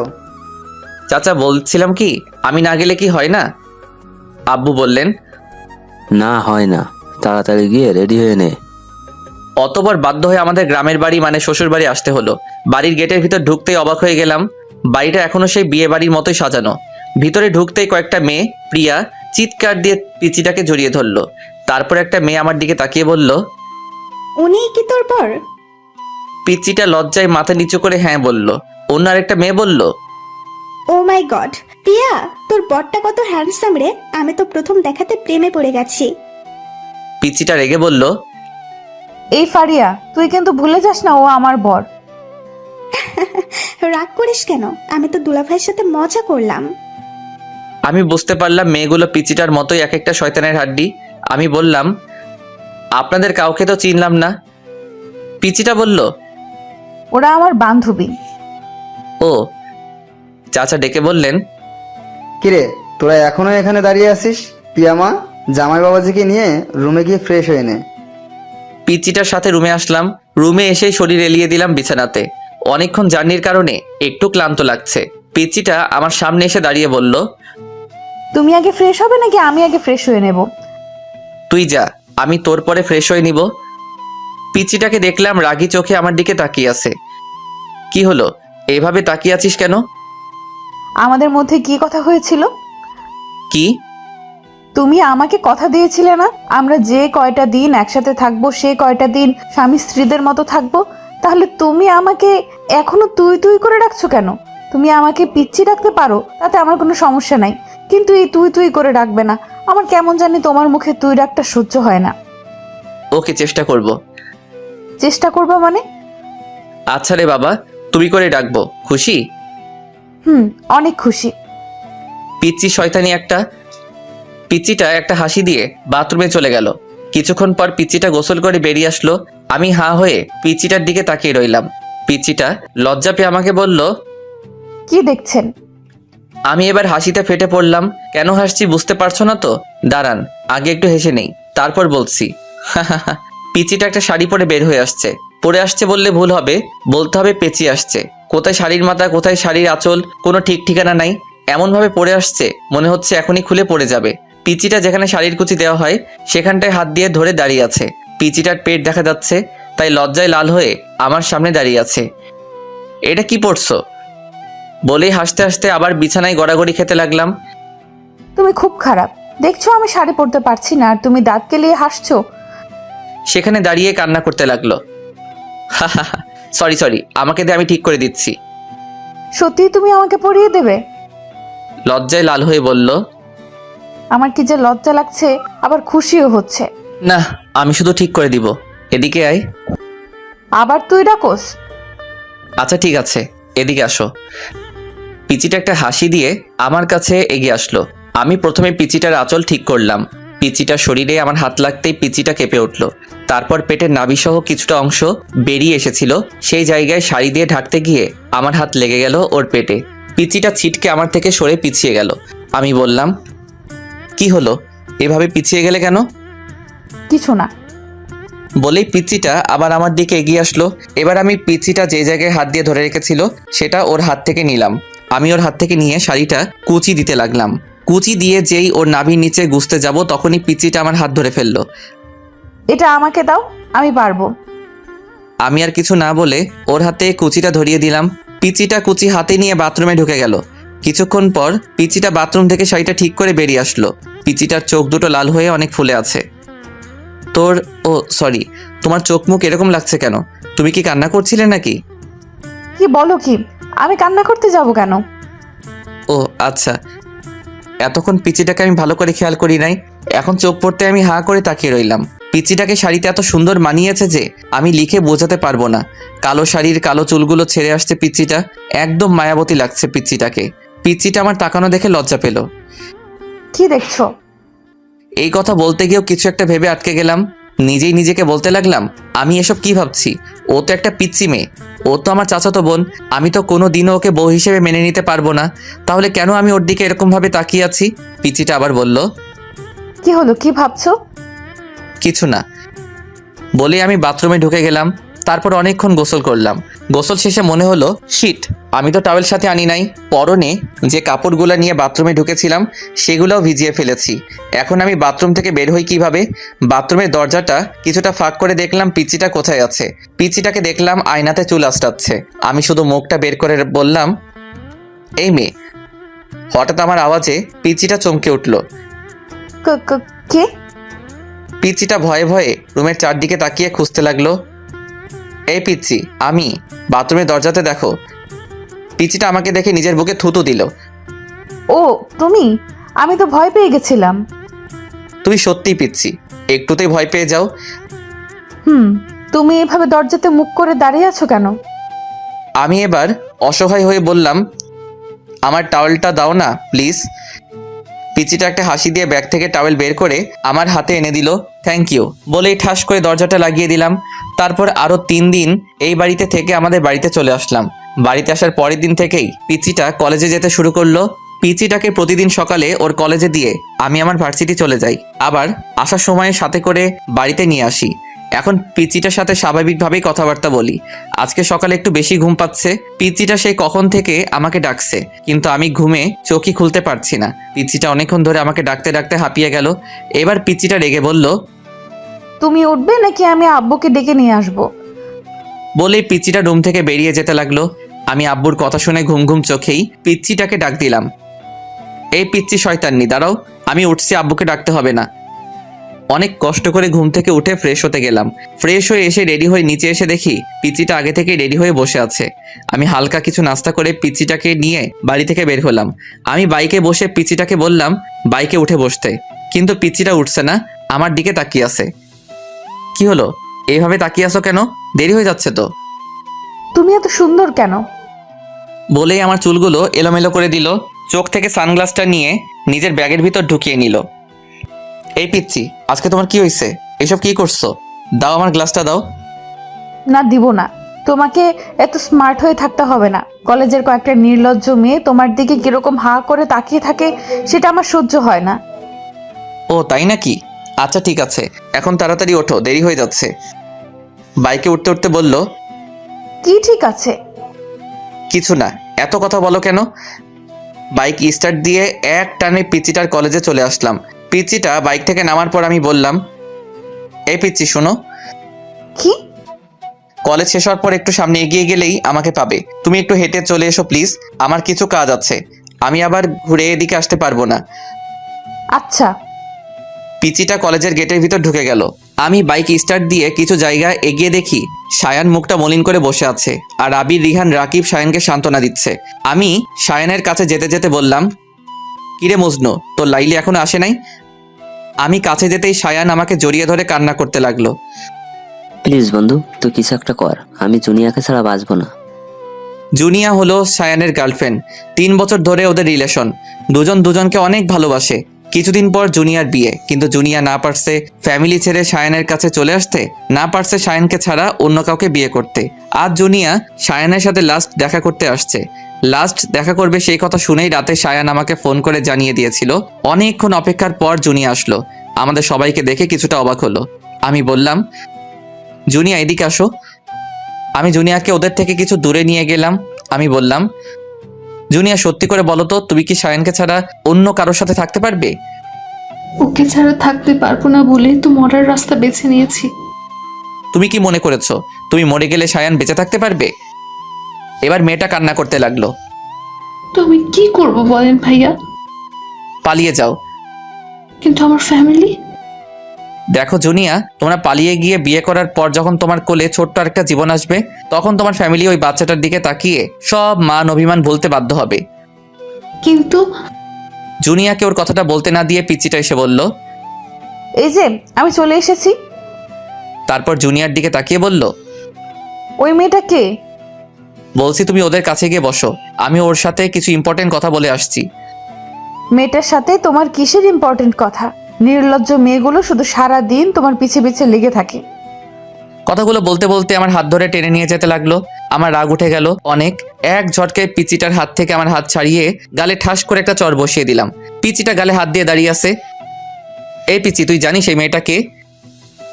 জানি তো, মেয়েটা তোমার গার্লফ্রেন্ড। এবার অন্য গালে ঠাস করে আরেকটা চড় মারলাম। পিচিটা 2 গালে 2 হাত দিয়ে জোরে জোরে কান্না করতে লাগলো। এ আ কান্না থামা বলছি, না হলে আরেকটা দিব। তুমি খুব খারাপ। আমি আব্বুকে গিয়ে সব বলবো, আর এও বলবো যে তোমার গার্লফ্রেন্ড আছে। এবার পিচিটার কথা শুনে আমার নিজেরই কান্না চলে আসছে। বোন রে, তুই কিছু না বোঝার আগে কেন বাচ্চাদের মতো পাগলামি করিস? বাচ্চাদের মতো কি, তুই তো বাচ্চাই। ও আমার গার্লফ্রেন্ড না সায়নের গার্লফ্রেন্ড। আমি এখানে 2টা জীবন বাঁচানোর চেষ্টা করছি, আর তুই ঢং ঢং শুরু করছিস। এবার পিচিটা সবকিছু বুঝতে পেরে কান্না থামিয়ে চোখের পানি মুছে একটা হাসি দিয়ে আমাকে বলল, সরি। এবার পিচিটার কাণ্ড দেখে আমারই হাসি চলে এলো। একটু আগে কি কান্নাটাই না করলো, আর এখন আসছে। পিচি একটা। এতক্ষণ জুনিয়া আমাদের দিকে তাকিয়েছিল, জুনিয়া আমাদের দিকে তাকিয়ে হাসছে। আমি বললাম, তো কি সিদ্ধান্ত নিলে জুনিয়া? আমি পালিয়ে যেতে প্রস্তুত ভাইয়া। তারপর ওই দিনই সায়ান আর জুনিয়া চট্টগ্রাম পালিয়ে যায়। কয়েক মাস পর, আর মাত্র 7 দিন বাকি আমার আর পিচিটার ডিভোর্স পেপার আসতে। পিচিটা আমার সাথে এমন ব্যবহার করে বোঝাই যায় না। যে আর মাত্র কয়েকদিন পর ওর সাথেই আমার ডিভোর্স হবে। আজ আমার ফ্রেন্ড রিহানের বার্থডে। রাতে পিচিটাকে বললাম, এই পিচি, আমার জন্য অপেক্ষা কইরো না, রাতে বাসায় ফিরতে আমার দেরি হবে। কেন দেরি হবে কেন? আজ আমার ফ্রেন্ড রিহানের বার্থডে। ও আচ্ছা। মুখে বলতে হচ্ছে, কিন্তু আমি জানি পিচিটা ঠিকই আমার জন্য না খেয়ে বসে থাকবে। রিহানের বার্থডে পার্টিটা শুধু আমাদের 3 জনকে নিয়েই হচ্ছে। আমি, রাকিব আর আবির কেক কাটা শেষে রিহানকে নিয়ে কয়েকটা সেলফি তুলে ফেসবুকে আপলোড দিলাম। তারপর কিছু খাবার খেয়ে আমি ওদের থেকে বিদায় নিয়ে চলে আসছিলাম। তখনই আমাকে রিহান আটকাচ্ছিল। কিরে, কোথায় যাচ্ছিস? আসল পার্টিটাই তো হলো না। বলে একটা ব্যাগ থেকে 3টা বোতল বের করলো। কিরে, এসব কিসের বোতল? এইগুলা মদের বোতল? সর এখান থেকে, আমি এগুলো খাই না। কি তোরা জানিস না আমি এগুলো খাই না? জানি, তবু আজ খেতে হবে। আমাকে জোরাজোরি করতে লাগলো। শেষ পর্যন্ত ওদের জোরাজোরিতে বাধ্য হয়ে নাক টিপে হাফ গ্লাস খেলাম। হাফ গ্লাস খাওয়ার পরই আমার নেশা ধরে গেল। আমার আরও খেতে ইচ্ছে করতেছে। আমার পাশে এক বোতল রাখা ছিল, বোতলটার মুখ খুলে ঠক ঠক করে বোতলের অর্ধেক শেষ করতেই আবির আমার হাত থেকে বোতলটা কেড়ে নিল। এই নিয়ান, কি করছিস? আবিরও আমার মতো এসব খায় না। রাকিব আর রিহান অনেক জোরাজোরির পরেও আবির খায় নাই। চল বাড়ি যাবি। আবির আমাকে বাইকে করে বাড়িতে নিয়ে আসলো। আমাকে বাসার সামনে পৌঁছে দিয়ে আবির চলে গেল। আমার কাছে ঘরের দ্বিতীয় চাবি ছিল, সেটা দিয়ে আমি ঢুকলাম। মাথা ঘুরছে, হাঁটতে পারছি না, কষ্ট করে রুমে আসলাম। দরজা ধাক্কা দিতেই খুলে গেল। পিচিটা বিছানাতেই বসা ছিল, আমাকে দেখে উঠে এসে বলল, এতক্ষণে আসলে? আমি কিছু বললাম না। পিচিটার দিকে ঘোর লাগা চোখে তাকিয়ে রইলাম। আজ পিচিটাকে দেখে আমার ভিতরে কি রকম জানি একটা উত্তেজনা ফিল করছি। আমি পিচিটাকে বললাম, এই তুই আমার বউ না? আয় আয় আমার কাছে আয়। এ কি তোমার মুখ থেকে কিসের ওকে বলতে না দিয়ে ওর ঠোঁটে আমার ঠোঁট লাগিয়ে দিলাম। তারপর পিচিটার ঠোঁট ছেড়ে দিয়ে পিচিটাকে ধাক্কা দিয়ে বিছানাতে ফেলে দিলাম। বিছানাতে ফেলে দেওয়ার পর আমার শার্ট খুলতে লাগলাম। পিচিটার মুখ লজ্জায় লাল হয়ে যাচ্ছে। তারপর শার্ট খুলে আমিও বিছানাতে পড়ে গেলাম। বিছানাতে পড়ে পিচিটাকে জড়িয়ে ধরলাম। ও আমাকে ছিটকে মেরে দূরে সরে গেল। আমি আবার পিচিটাকে টেনে আমার কাছে নিয়ে আসলাম। ও আমাকে এড়ানোর চেষ্টা করছে, বারবার দূরে সরে যাওয়ার চেষ্টা করছে। এবার ওরে আমি ওর শরীরের উপরে উঠে ওর একটা ঠোঁটে আমার একটা ঠোঁট বসিয়ে চলে গেলাম অন্য জগতে। সকালে ঘুম থেকে উঠে বিছানাতে বসলাম, মাথাটা ঝিমঝিম করছে। হঠাৎ আমার খেয়াল হলো আমার শরীরে কোনো কাপড় নেই। কাপড় নাই বলতে একটা সুতাও নাই, শুধু পাতলা একটা চাদর দিয়ে সারা শরীর ঢাকা। কাল রাতের কথা মনে পড়তেই আমি চমকে উঠলাম। শিট, এটা আমি কি করলাম বলেই বিছানাতে একটা ঘুষি দিলাম। আমার প্রায় কান্না চলে আসছে। পাশে তাকিয়ে দেখলাম পিচ্চিটা আছে নাকি। না, পিচ্চিটা নাই। পিচ্চিটাকে দেখলাম গোসল করে চুল মুছতে মুছতে বাথরুম থেকে বেরিয়ে আসছে। লজ্জায় আমার দিকে তাকাতে পারছে না। মাথা নিচু করে আমাকে বলল, বাথরুমে গরম পানি রাখা আছে, গোসল করে নাও। বলেই রুম থেকে বেরিয়ে গেল। তারপর কি আর করব, বাথরুমে ঢুকে গরম পানি দিয়ে গোসল করলাম। তারপর আমি রেডি হয়ে ঘর থেকে বেরিয়ে গেলাম। রান্নাঘরে গিয়ে দেখলাম আম্মুর সাথে রান্না করছে। আমি বললাম, এই প্রিয়া, রুমে আসো। পিচ্চিটা রুমে এসে বলল, কিছু বলবে? এটা খেয়ে নাও। কিসের ওষুধ এটা? এটা পিল। তারপর ও আমার দিকে বাঁকা চোখে তাকালো। পিল শব্দটা শুনে পিচিটা আমার থেকে কয়েক পা পিছিয়ে গেল। মুখটা মলিন করে আমার দিকে হা করে তাকিয়ে রইল। আমি বললাম, সরি, প্লিজ আমাকে মাফ করে দিও। রাতে যে কি হয়েছিল আমার, সত্যি বলছি, তখন আমার কোনো হুঁশ জ্ঞান ছিল না। পিচিটা কোনো কথা বলছে না, শুধু চোখ দিয়ে অনর্গল পানি ধরে যাচ্ছে। আমি বললাম, প্লিজ তুমি কেঁদো না। তুমি কাঁদলে আমি নিজেকে কোনো দিন ক্ষমা করতে পারবো না। প্লিজ পিলটা খেয়ে নাও। বলে আমি রুম থেকে বেরিয়ে গেলাম। প্রিয়া সেখানে স্তব্ধ হয়ে কিছুক্ষণ দাঁড়িয়ে রইল। তারপর দৌড়ে বাথরুমে ঢুকে গেল। বাথরুমে ঢুকেই শাওয়ার ছেড়ে শাওয়ারের নিচে বসে হাউমাউ করে চিৎকার করে কান্না করতে লাগলো। এখন প্রিয়া যত জোরেই কান্না করুক না কেন, সেই কান্নার আওয়াজ বাইরে যাবে না। তাই ইচ্ছা মতো চিৎকার করে কান্না করতে লাগলো। প্রিয়া ভেবেছিল কাল রাতের ঘটনার পর আমি তাকে আর দূরে সরিয়ে রাখতে পারবে না। এখন আমি তাকে মেনে নিব, কিন্তু একটু আগে যখন আমি তার হাতে পিলটা ধরিয়ে দিলাম, তখন মাথায় যেন আকাশ ভেঙে পড়লো। এইটুকু একটা পিলকে প্রিয়ার কাছে মনে হয়েছিল যেন এটা পৃথিবীর সবচেয়ে ভারী একটা জিনিস। সেই ভারী জিনিসটা আমি প্রিয়ার হাতে ধরিয়ে দিলাম। আমি রুম থেকে বের হয়ে এসে ড্রয়িং রুমের সোফাতে বসলাম। মনে মনে ভাবতে লাগলাম, আমি কি মেয়েটার সাথে একটু বেশি অপরাধ করে ফেলেছি? আমি যদি মেয়েটাকে স্ত্রী হিসেবে নাই মানতে পারি, তাহলে কেন আমি মেয়েটার সতীত্ব নষ্ট করলাম? নিজেকে নিজের কাছে অনেক অপরাধ বোধ হচ্ছে। মনে হচ্ছে যেন আমি এই পৃথিবীর সবচেয়ে বড় অপরাধী।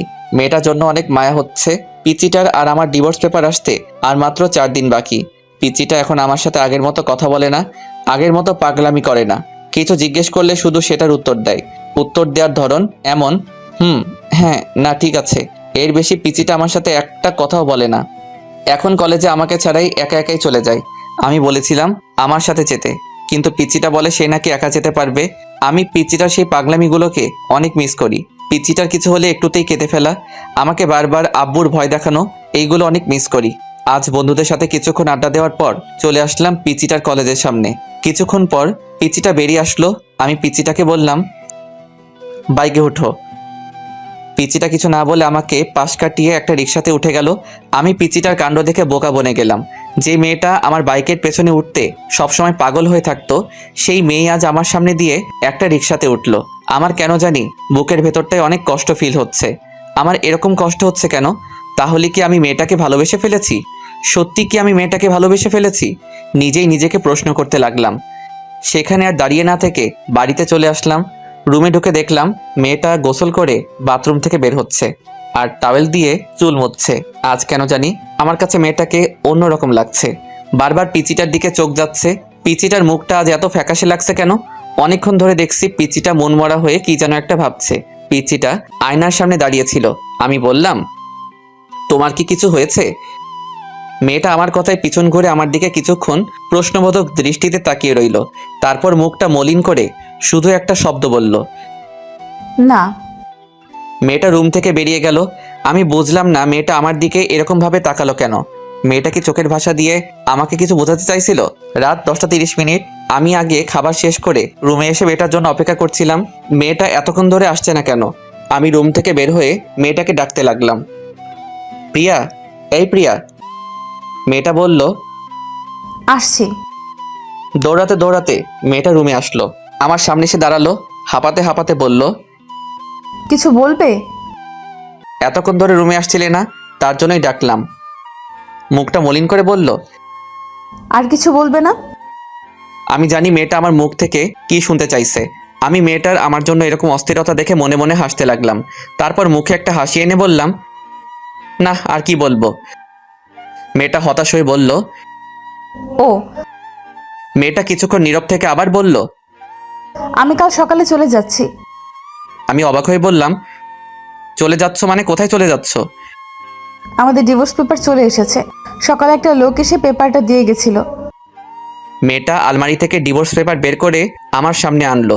তারপর পেপারটা আমাকে দেখিয়ে বলল, এই পেপারটায় সাইন করার আগে আমাকে একবার বউ বলে ডাকবে।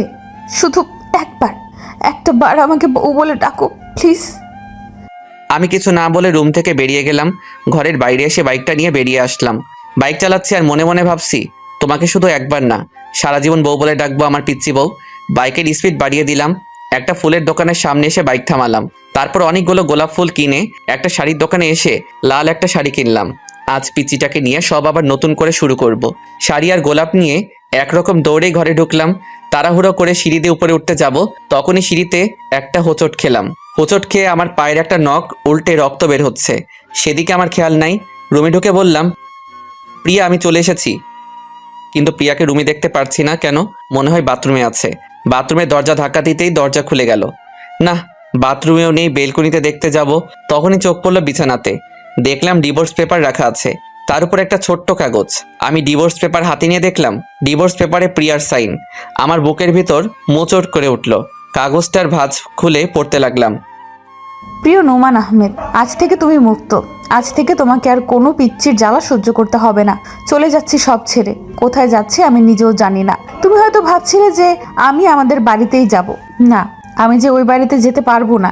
কি মুখ নিয়ে যাব ওই বাড়িতে? আব্বুকে গিয়ে আমি কি বলবো?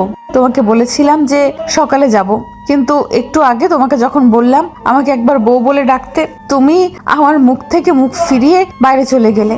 তখনই বুঝে গেলাম আমাকে তোমার আর সহ্য হচ্ছে না। তাই সকাল পর্যন্ত থেকে তোমার অসহ্যের কারণ হতে চাই না। চলে গেলাম। তোমার মুখে সেই পিচ্চি শয়তানের ডাকটা অনেক মিস করব।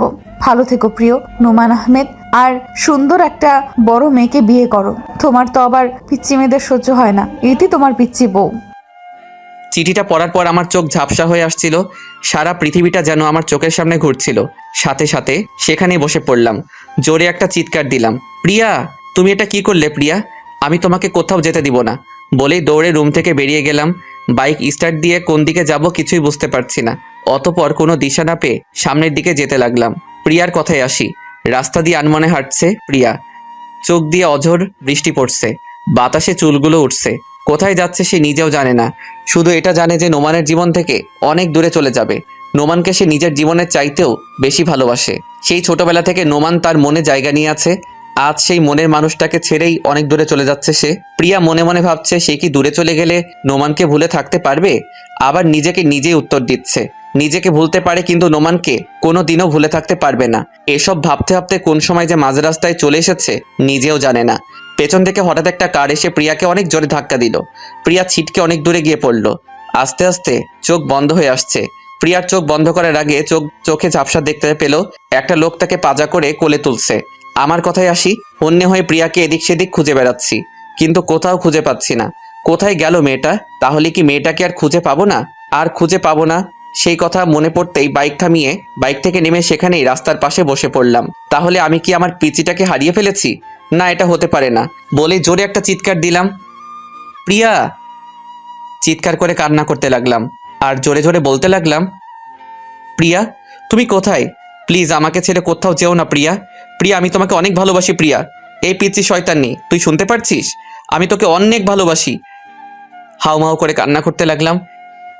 এই প্রিয়া, তুমি আমার থেকে একবার বউ ডাক শুনতে চেয়েছিলে না? এই যে আমি তোমাকে বউ ডাকছি। বউ, এই বউ, তুমি কোথায়? বউ, তুই শুনতে পারছো? আমি তোমাকে বউ ডাকছি। কি আল্লাহ, তুমি আমার পিচ্ছি বউকে আমার কাছে এনে দাও। আমি যে ওকে ছাড়া বাঁচবো না আল্লাহ, সব দোষ আমার। বলেই পাশের ল্যাম্পপোস্টে নিজের মাথা বাড়ি দিতে লাগলাম। বাড়ি দিতে দিতে একসময় আমার মাথা দিয়ে রক্ত ঝরতে লাগলো।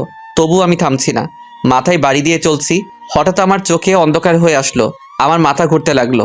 তারপর আমি মাটিতে লুটিয়ে পড়লাম। এরপরে কি হয়েছিল আমার আর কিছু মনে নেই। প্রিয়া বলে চিৎকার দিয়ে উঠলাম। এ কি, আমি কোথায়? সারা রুমে চোখ বোলাতেই বুঝতে পারি এটা একটা হসপিটাল। মাথায় ব্যথা অনুভব করলাম, মাথায় হাত দিয়ে দেখি ব্যান্ডেজ। আমার চিৎকার শুনে আম্মু দৌড়ে ক্যাবিনে ঢুকলেন।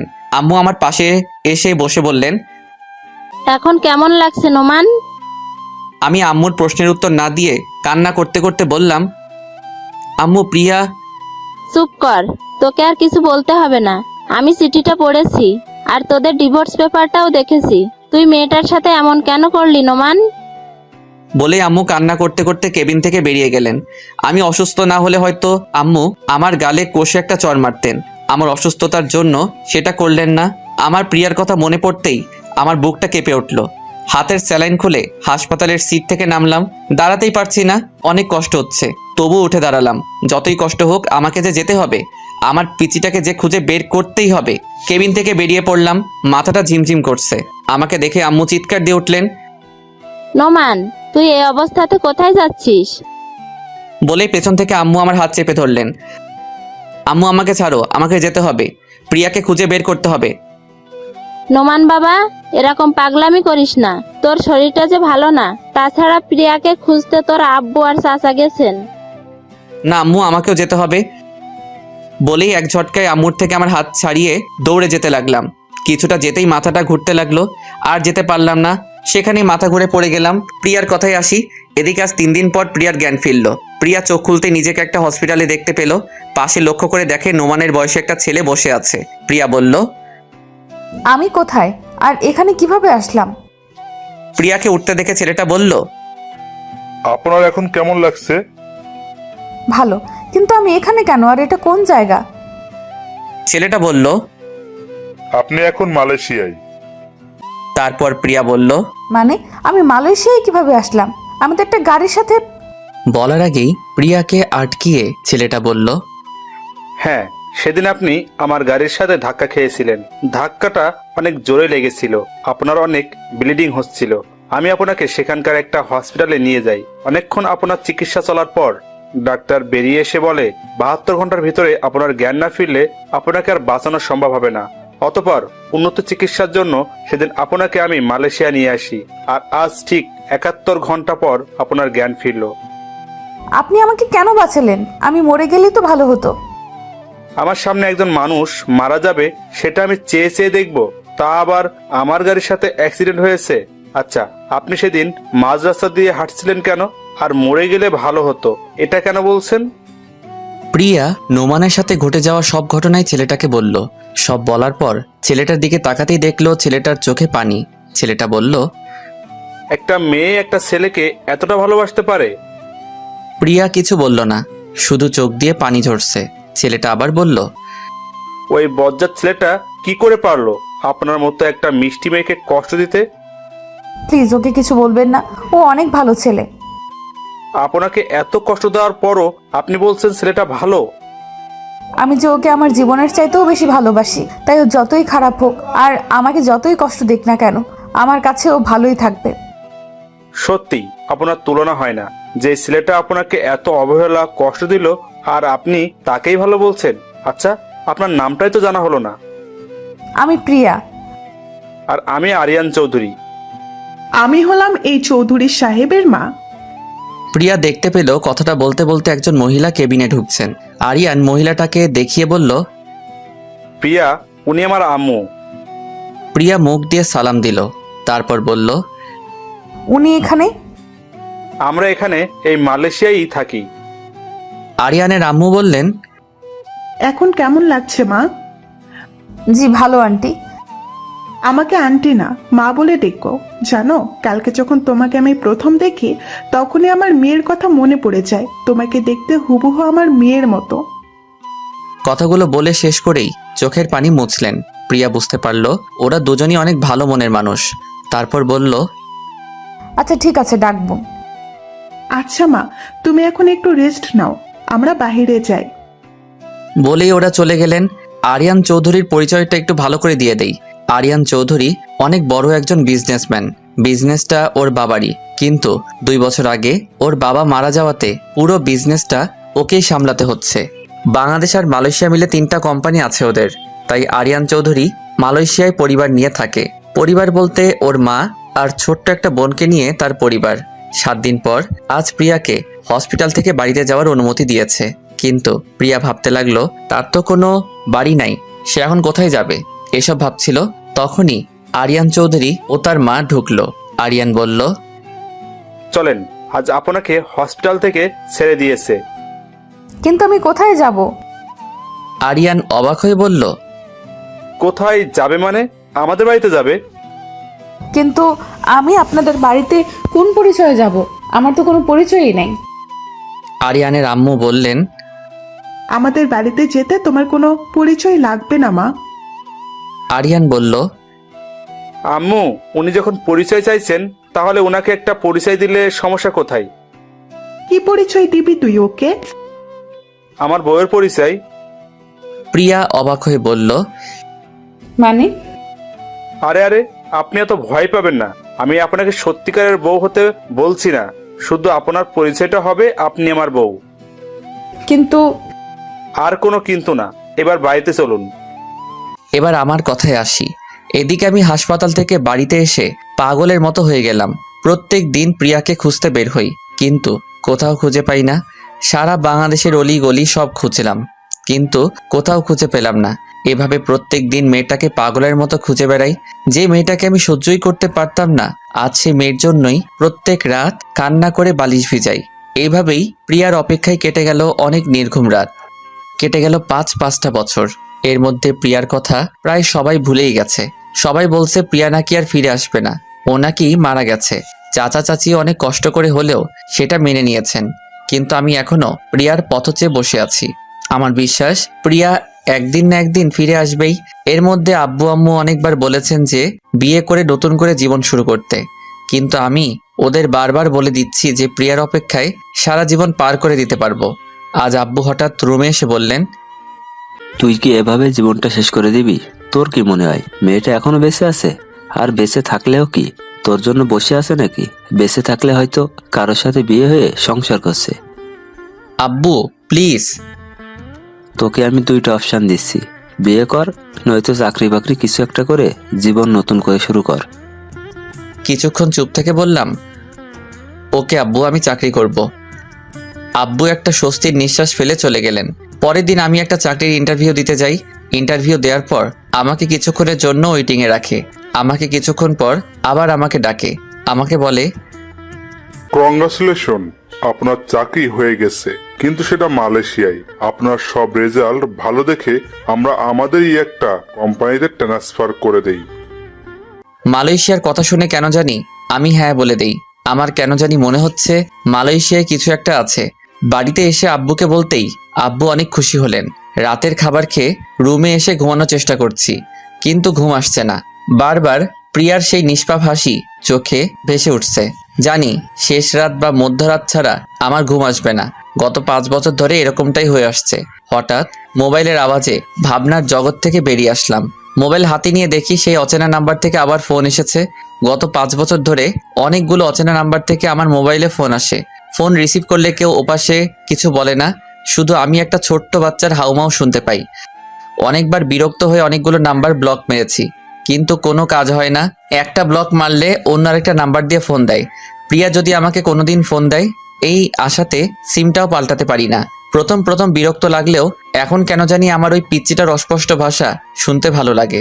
তাই এখন প্রত্যেকটা দিন ফোনটা রিসিভও করি। আজও ফোন রিসিভ করে হ্যালো বলার সাথে সাথেই সেই পরিচিত আওয়াজ শুনতে পাই। ওপাশ থেকে আব্বু আম্মু বলে অস্পষ্ট ভাষায় কি যেন একটা বলছে, কিছু বুঝতে পারি না, শুধু এই আব্বু আম্মু ডাকটাই বুঝতে পারি। আজকে আমি মালয়েশিয়ায় যাচ্ছি, বাড়িতে সবার থেকে বিদায় নিচ্ছি। আমার আব্বু আমাকে বিদায় দিবে এমন সময় জানি না আব্বু কেন ভেঙে পড়ল, হাউমাউ করে কান্না করে দিল। এই কয়েকদিন খুশি ছিল আমি মালয়েশিয়া যাব, আর আজকে আমার যাওয়ার সময় আব্বু হাউমাউ করে কান্না করতে শুরু করে দিল। আম্মুর থেকে বিদায় নিব, আম্মু মেনেই নিতে পারছে না। আম্মু পুরাই ভেঙে পড়ছে। আম্মুর কান্না দেখে আমি নিজেকে আটকে রাখতে পারিনি, আমি নিজেই কান্না করা শুরু করে দিয়েছি। আমার কান্না করা দেখে আমার আব্বু আম্মু দুজন আমাকে জড়িয়ে ধরে অনেক জোরে জোরে কান্না করা শুরু করে দিয়েছে। আমিও অনেক কান্না করতে লাগলাম। ওইদিকে সময় পেরিয়ে যাচ্ছে। যাই হোক, অনেক কষ্টে বিদায় নিলাম। আজ মনে হচ্ছে পৃথিবীতে আব্বু আম্মুই বেস্ট। সারা জীবন আব্বুকে ভয় পেতাম, আর আজকে মনে হচ্ছে আব্বুই সবকিছু। বোনের কথায় আসি, আমার বোন অবন্তী, জানি না ওর কি হলো। সবাইকে দেখতে পাচ্ছি কিন্তু অবন্তীকে দেখতে পাচ্ছি না। আম্মুকে কান্না করতে করতে জিজ্ঞাসা করলাম, আম্মু অবন্তী কোথায়? আম্মু কান্না করতে করতে বলল ওর নিজের ঘরেই আছে। আমি দৌড়ে গেলাম, যে দেখি আমার বোন অবন্তী বালিশের উপরে শুয়ে শুয়ে কান্না করছে। আমি অবন্তী বলে ডাক দেওয়ার সাথে সাথে উঠে আমাকে জড়িয়ে ধরে অনেক জোরে জোরে হাউমাউ করে কান্না করতে লাগলো। ভাইয়া, এই ভাইয়া, তুই কোথায় যাচ্ছিস? মালয়েশিয়ায় তোর বোনকে নিবি না? ঝগড়া করবি না আমার সাথে? আমাকে আব্বু আম্মুর কাছে বকা শোনাবি না? ভাই রে, তুই আমাকে ছেড়ে যাইস না, থাকতে পারবো না। ওরে আমি কি সান্ত্বনা দিব? ওর কথায় আমি নিজেকে আর কন্ট্রোল করতে পারিনি। আমি ওরে জড়িয়ে ধরে কান্না করা শুরু করে দিলাম। আমি বললাম, এই পাগলি, কান্না করস কেন? তোর ভাই কি একেবারে চলে যাচ্ছে নাকি আবার ফিরে আসবে? পাগলি বোন বলল, ভাইয়া তুই দেশে থাক, মালয়েশিয়া যাওয়ার কোনো প্রয়োজন নেই। আজ মনে হচ্ছে যার একটি বোন আছে তার কাছে আরেকটি পৃথিবী আছে। ওর কথা শুনে আমি আর সহ্য করে থাকতে পারলাম না, ওরে জড়িয়ে ধরে কান্না করা শুরু করে দিলাম। জানি না কেন চোখের পানি ধরে রাখতে পারি নাই। যাই হোক, অনেক কষ্ট অনেক অনুভূতি নিয়ে এয়ারপোর্টে চলে আসলাম। এয়ারপোর্টে এসে ওই দিন যেই লোকটা আমার ইন্টারভিউ নিয়েছিল সেই লোকের সাথেই আরও অনেকগুলো লোকজন দেখতে পেলাম। পরে জানতে পারলাম ওরাও আমার মতোই মালয়েশিয়াতে চাকরি করতে সিলেক্ট হয়েছে। ওদের মধ্যে একজনের সাথে আমার অনেক ভাব জমে গেল। ওর নাম জিসান। বিমানে আমার পাশের সিটে বসেছিল। ওর সাথে মিশে বুঝতে পারলাম ছেলেটা একটু বেশি চঞ্চল টাইপের, অনেক বেশি কথা বলে। ফ্লাইট ল্যান্ড করলো মালয়েশিয়ায়। আমি মালয়েশিয়ার মাটিতে পা রাখতেই আমার বুকটা কেঁপে উঠল। বুঝতে পারলাম না কেন হলো এমনটা। মালয়েশিয়া নামটা শোনার পর থেকেই আমার কেমন যেন অদ্ভুত একটা ফিলিংস কাজ করছিল। আমরা যে কোম্পানিতে কাজ করতে আসছি সেই কোম্পানিরই কয়েকজন লোক এসে আমাদের একটা হোটেলে নিয়ে গেল। আজকে রেস্ট নিয়ে কালকে থেকে অফিস। আমি হোটেলে এসে আমার রুমে ঢুকলাম, ফ্রেশ হয়ে বসে আছি। বসে বসে বোর হচ্ছি, তাই ভাবলাম শহরটা একটু ঘুরে দেখি। রুম থেকে বের হতেই জিসানের সামনে পড়লাম। জিসান আমাকে দেখে হেসে বলল, কি ভাই, কোথায় বের হচ্ছেন? আসলে রুমে বসে বসে বোর হচ্ছিলাম, তাই একটু ঘুরতে যাচ্ছি। আমিও সেম ভাই, চলেন আমিও যাব আপনার সাথে। তাহলে তো ভালোই হলো, আমাকেও একা একা ঘুরতে হবে না, চলেন। হোটেলের বাইরে বের হয়ে জিসানকে বললাম, কোথায় যাওয়া যায় বলেন তো? আমি তো এখানকার জায়গা তেমন চিনি না। আমি চিনি ভাই, চলেন ভাই আমরা এখানকার সবচেয়ে বড় শপিং মলে যাই। অনেক সুন্দর একটা শপিং মল, আমার একটা জিনিস কিনতে হবে। আচ্ছা চলুন। একটা ট্যাক্সি নিয়ে শপিং মলের সামনে এসে নামলাম। সত্যি শপিং মলটা অনেক বড় এবং সুন্দর।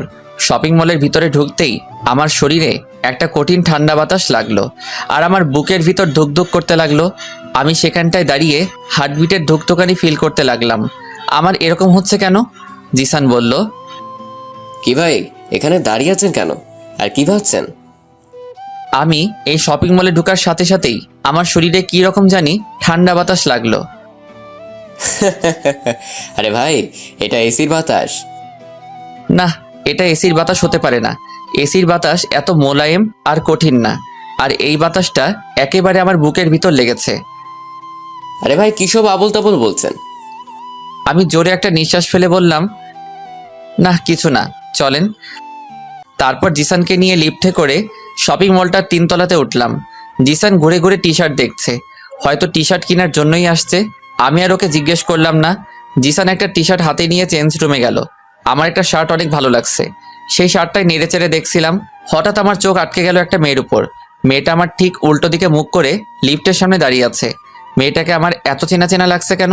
আমি মেয়েটার মুখ দেখতে না পারলেও আমার কেন জানি মনে হচ্ছে মেয়েটা আমার অনেক দিনের চেনা কেউ। আমার হার্টবিট অনেক স্পিডে দৌড়াচ্ছে। দৌড়ে আমি মেয়েটার কাছে যেতে লাগলাম। আমি দৌড়ে মেয়েটার কাছে যাওয়ার আগে মেয়েটা লিফটে উঠে গেল। আমি লিফটের সামনে এসে দেখলাম লিফট লেগে গেছে। সেখানে দাঁড়িয়েই হাঁপাতে লাগলাম। হঠাৎ চোখ পড়ল পাশের সিঁড়ির উপর। আমি দৌড়ে সিঁড়ি দিয়ে নামতে লাগলাম। নিচতলায় আসতেই দেখলাম মেয়েটা শপিং মল থেকে বের হয়ে যাচ্ছে। আমিও দৌড়ে শপিং মল থেকে বের হতেই দেখলাম মেয়েটা একটা গাড়িতে উঠে গেছে। গাড়িতে কালো গ্লাস থাকাতে তখন আমি মেয়েটাকে দেখতে পাই নাই। গাড়িটা অনেক স্পিডে চলে গেল। আমি সেখানেই দাঁড়িয়ে রইলাম। পিছন থেকে জিসান ডাকতে ডাকতে আসলো। নোমান ভাই, এই নোমান ভাই। আমার পাশে এসেই হাঁপাতে লাগলো। আবার বলল, কি ভাই, শপিং মল থেকে এভাবে দৌড়ে বের হচ্ছিলেন কেন? পেছন থেকে আমি এত ডাকলাম, আপনি শুনলেনই না। পরে বলবো, এখন হোটেলে চলুন। সত্যি আপনি অনেক অদ্ভুত ভাই। চলুন। পরের দিন সকালে রেডি হয়ে অফিসে যাওয়ার জন্য হোটেলের বাইরে আসলাম। পিছন থেকে জিসান এসে বলল, কি ভাই, আমাকে ফেলেই চলে যাচ্ছেন? আমি ভাবলাম আপনি হয়তো নিচে আছেন, তাই আমি নিচে আসলাম। অফিসের বস এসে আমাদের নিয়ে গেল। অফিসে আসলাম। অফিসে ঢোকা মাত্রই সেই দিনে শপিং মলের মতো একটা ঠান্ডা বাতাস লাগলো। আমি অফিসের ভিতরে ঢুকেই কেন জানি অস্থির অস্থির লাগছে। একজন এসে বলল, সবাই এক এক করে ম্যাডামের সাথে মিট করে আসুন। একজন একজন করে একটা রুমে যাচ্ছে আর 4-5 মিনিট পর পর বেরিয়ে আসছে। এইভাবে এক এক করে সবাই গেল। আমি এখনো বসে আছি। জিসান এসে বলল, ভাইজান ভাইজান ভিতরে যান আর গিয়ে পড়ি দেখে আসুন। কি বলছেন? কি পরি কোত্থেকে আসলো? আরে ভাই, এই পড়ি সেই পড়ি না, এটা মানুষ পড়ি। মানে? মানে আমাদের বসটা দেখতে একেবারে পরীর মতো। আমাদের কি মেয়ে বস নাকি? ভাই তাড়াতাড়ি যান। আমি উঠে আমাদের বস মানে মেয়েটার দরজার পাশে এসে বললাম, may I coming madam? S coming. মেয়েটার কণ্ঠ শুনে আমি চমকে উঠলাম। চোখ তুলে তাকাতেই আমি স্তব্ধ হয়ে দাঁড়িয়ে রইলাম। আমি কি দেখছি? আমি নিজের চোখকে বিশ্বাস করতে পারছি না। তখন আমার মুখ দিয়ে শুধু একটা শব্দ বেরিয়ে আসলো, প্রিয়া। আমি আমার নিজের শরীরে একটা চিমটি কেটে চোখ বন্ধ করে আবার তাকালাম। আমি ঠিকই দেখছি, প্রিয়া আমার সামনে। আমার পিচ্চি বউ আমার সামনে। কিন্তু এটা কোন প্রিয়া? এটা কি সেই পিচ্চিটা? পিচ্চিটা তো এখন পিচ্চি নাই, অনেক বড় হয়ে গেছে। এদিকে প্রিয়া আমাকে দেখে চেয়ারে বসে থাকতে পারলো না। চেয়ার থেকে উঠে দাঁড়ালো। মুখটা হা করে আমার দিকে অবাক দৃষ্টিতে তাকিয়ে রইল। আর গাল বেয়ে চোখের পানি গড়িয়ে পড়ছে। আমি যেই প্রিয়ার কাছে এগিয়ে গিয়ে কিছু বলতে যাব, তখনই আমার পিছন থেকে একটা বাচ্চা বলে উঠল, আম্মু। আমি পিছনে তাকিয়ে দেখলাম একটা লোকের কোলে 3-4 বছর বয়সী একটা বাচ্চা। লোকটা হয়তো ড্রাইভার, কিন্তু বাচ্চাটা আম্মু বলল কাকে? বাচ্চাটা সেই ড্রাইভারটার কোল থেকে নেমে ছোট্ট ছোট্ট পায়ে দৌড়ে গিয়ে আম্মু আম্মু বলতে বলতে প্রিয়ার কোলে উঠল। আমার মাথায় যেন আকাশ ভেঙে পড়ল। তার মানে সেদিনের আব্বুর কথাটাই সত্যি হলো। প্রিয়া অন্য কারো সাথে বিয়ে হয়ে সংসার করছে, আর তার প্রমাণ হলো এই বাচ্চাটা। আমার সেখানে দাঁড়িয়ে থাকতে কষ্ট হচ্ছে। বুকের ভিতর অনেক কষ্ট ফিল হচ্ছে। মনে হচ্ছে কেউ বুকে হাতুড়ি দিয়ে পিটাচ্ছে। আমি কিছুক্ষণ ওদের মা মেয়েকে দেখে কেবিন থেকে বেরিয়ে যেতে লাগলাম। পিছন থেকে প্রিয়া ডাক দিল, এই যে শুনুন। আমি ঘুরে প্রিয়ার চোখের দিকে তাকালাম। প্রিয়া একবার আমার চোখের দিকে তাকিয়ে আবার চোখ নিচে নামিয়ে বলল, অফিসের বসকে কোনোদিন নাম ধরে ডাকতে নেই, এই ভুলটা যেন আর না হয়। আমি প্রিয়ার কণ্ঠে রাগ, মান, অভিমান ফিল করলাম। কিছুক্ষণ প্রিয়ার দিকে তাকিয়ে থেকে বললাম, জি ম্যাডাম। বলেই আমি আবার বেরিয়ে যেতে লাগলাম। পিছন থেকে প্রিয়ার মেয়েটা দৌড়ে এসে আমার হাত ধরল আর তুতলিয়ে তুতলিয়ে বলল, আঙ্কেল, আমি তোমাকে চিনি। আমি মেয়েটাকে কোলে নিয়ে গালে একটা চুমু দিয়ে বললাম, কিভাবে চিনো মামুনি? তোমাকে আমি আম্মুর ফোনে দেখেছি। মেয়েটার কথা শুনে আমি প্রিয়ার দিকে তাকালাম। প্রিয়া মেয়েটাকে ধমক দিয়ে বলল, হিয়া এদিকে আসো বলছি। মেয়েটা বলল, না, আমি যাব না, আমি আঙ্কেলের কাছে থাকবো। বলেই আমার গলা 2 হাত দিয়ে শক্ত করে জড়িয়ে ধরলো। প্রিয়া রেগে সেখান থেকে উঠে এসে মেয়েটাকে আমার কোল থেকে টেনে নিয়ে নিল। মেয়েটা কান্না শুরু করে দিল। তারপর অন্যদিকে মুখ করে বলল, আপনি এখন আসতে পারেন আর গিয়ে আপনার কাজ শুরু করে দেন। আমি সেখান থেকে বেরিয়ে আসলাম। প্রিয়ার কথায় আসি, বেরিয়ে যাওয়ার সাথে সাথেই প্রিয়া কেবিনের দরজাটা লক করে এসে কান্না করতে লাগলো। প্রিয়ার চিৎকার দিয়ে কান্না করার ইচ্ছে করতেছে, কিন্তু অফিস বলে সেটা করতে পারছে না। প্রিয়া হাত দিয়ে মুখ চেপে কান্না করতে লাগলো। কান্না করছে আর বলছে, আমি কি করে পারলাম আমার নোমানের সাথে এরকম ভাবে কথা বলতে, যাকে আমি আমার জীবনের চাইতেও বেশি ভালোবেসে থাকি। আমি কি করে পারলাম এরকম ব্যবহার করতে? এইগুলো বলছে আর মুখ চেপে কান্না করছে। প্রিয়ার মেয়েটা তার মার কান্না দেখে বলল, আম্মু তুমি কেঁদো না, আমি আর যাব না ওই আঙ্কেলটার কাছে। প্রিয়া ওর মেয়েকে জড়িয়ে ধরে কান্না করতে লাগলো আর বলল, তুই ওর কাছে যাওয়াতে আমি কাঁদছি না, তুই ওর কাছে যাওয়াতে আমি আরো খুশি হয়েছি। বলেই প্রিয়া মেয়েটার কপালে একটা চুমু খেলো। প্রিয়া এখন বুঝতে পারলো কালকে শপিং মলে কেন তার মনে হয়েছিল যে নোমান তার আশেপাশেই ছিল। তার মানে সত্যি নোমান শপিং মলে ছিল। প্রিয়া চোখের পানি মুছে জোরে একটা নিঃশ্বাস নিল। এখন প্রিয়ার ভিতরটা একটু হালকা লাগছে, কারণ আজ 5-5টা বছর পর নোমানকে সে দেখলো। আমি সামনে এগোচ্ছি আর ভাবছি, এটাই আমার প্রাপ্য ছিল। আমি মেয়েটাকে একসময় কত কষ্ট দিয়েছি, এখন মেয়েটার চেয়ে দ্বিগুণ কষ্ট আমি পাচ্ছি। হ্যাঁ, এটাই আমার প্রাপ্য। আমাকে অনেকক্ষণ পর কেবিন থেকে বেরিয়ে আসতে দেখে জিসান এগিয়ে আসলো। এসে বলল, কি ভাই, এতক্ষণ ধরে আমাদের পরিবস আপনার পরীক্ষা নিচ্ছিল? জিসান আবার বলল, সাবধান ভাই, অন্য কোনো ধান্দায় পড়েন না। আমাদের পরিবসটা কিন্তু ম্যারিড, আর আমাদের ম্যাডামের হাজবেন্ড হচ্ছে এই সারা কোম্পানির মালিক। আমি বললাম, ও আচ্ছা। আপনার মুখটা এমন লাগছে কেন ভাই? আপনার কি কিছু হয়েছে? আমি একটা নকল হাসি দিয়ে বললাম, না ভাই, কিছু হয় নাই। আব্বু আম্মুর কথা একটু মনে পড়ছে, তাই একটু মন খারাপ। আচ্ছা চলুন ভাই, এখন কাজে লেগে পড়ি। আমি আমার ডেস্কে গিয়ে বসলাম। আমার ডান সাইডে একটা মালয়েশিয়ান ছেলে আর বাঁ সাইডে একটা মেয়ে। দেখে মনে হচ্ছে বাংলাদেশি। এই অফিসের প্রায় লোকই বাংলাদেশি। মেয়েটা আমাকে তার পাশে বসতে দেখে বলল, হাই, আমি রাইসা রহমান। বলেই আমার দিকে তার একটা হাত বাড়িয়ে দিল। আমি হাত বাড়িয়ে হ্যান্ডশেক করতে করতে বললাম, আপনি কি বাংলাদেশি? জি, একটা কথা বলবো? হ্যাঁ বলুন। আপনি দেখতে অনেক হ্যান্ডসাম আর কিউট। আমি কিছু বললাম না, কষ্ট করে শুধু একটা হাসি দিলাম। আমি কম্পিউটার অন করার সাথে সাথেই প্রিয়ার মেয়েটা এসে হাজির। আঙ্কেল আঙ্কেল বলে আমার কোলে উঠে এসে বসলো। আমি বললাম, তুমি আবার আমার কাছে আসছো কেন? তোমার আম্মু বকবে তো? না, বকবে না, আমি আম্মুকে বলে এসেছি। আচ্ছা, তোমার নাম কি? হিয়া। প্রিয়ার ওর মেয়ের নামটা নিজের নামের সাথে মিল রেখেই রাখছে। আমি 2 হাত দিয়ে ওর গাল টিপে বললাম, খুব সুন্দর নাম, আর তুমিও অনেক কিউট। আঙ্কেল, আমিও তোমাকে এটা করি? বলেই ওর ছোট্ট ছোট্ট হাত দিয়ে আমার গাল টিপে ধরে হাসতে লাগলো। হিয়ার হাসি দেখে আমি ওর দিকে তাকিয়ে রইলাম। হিয়া সেম দিয়ার মতোই হাসছে। তারপর হিয়া আমার দাড়িতে হাত দিয়ে বলল, আঙ্কেল, এগুলোর নাম কি?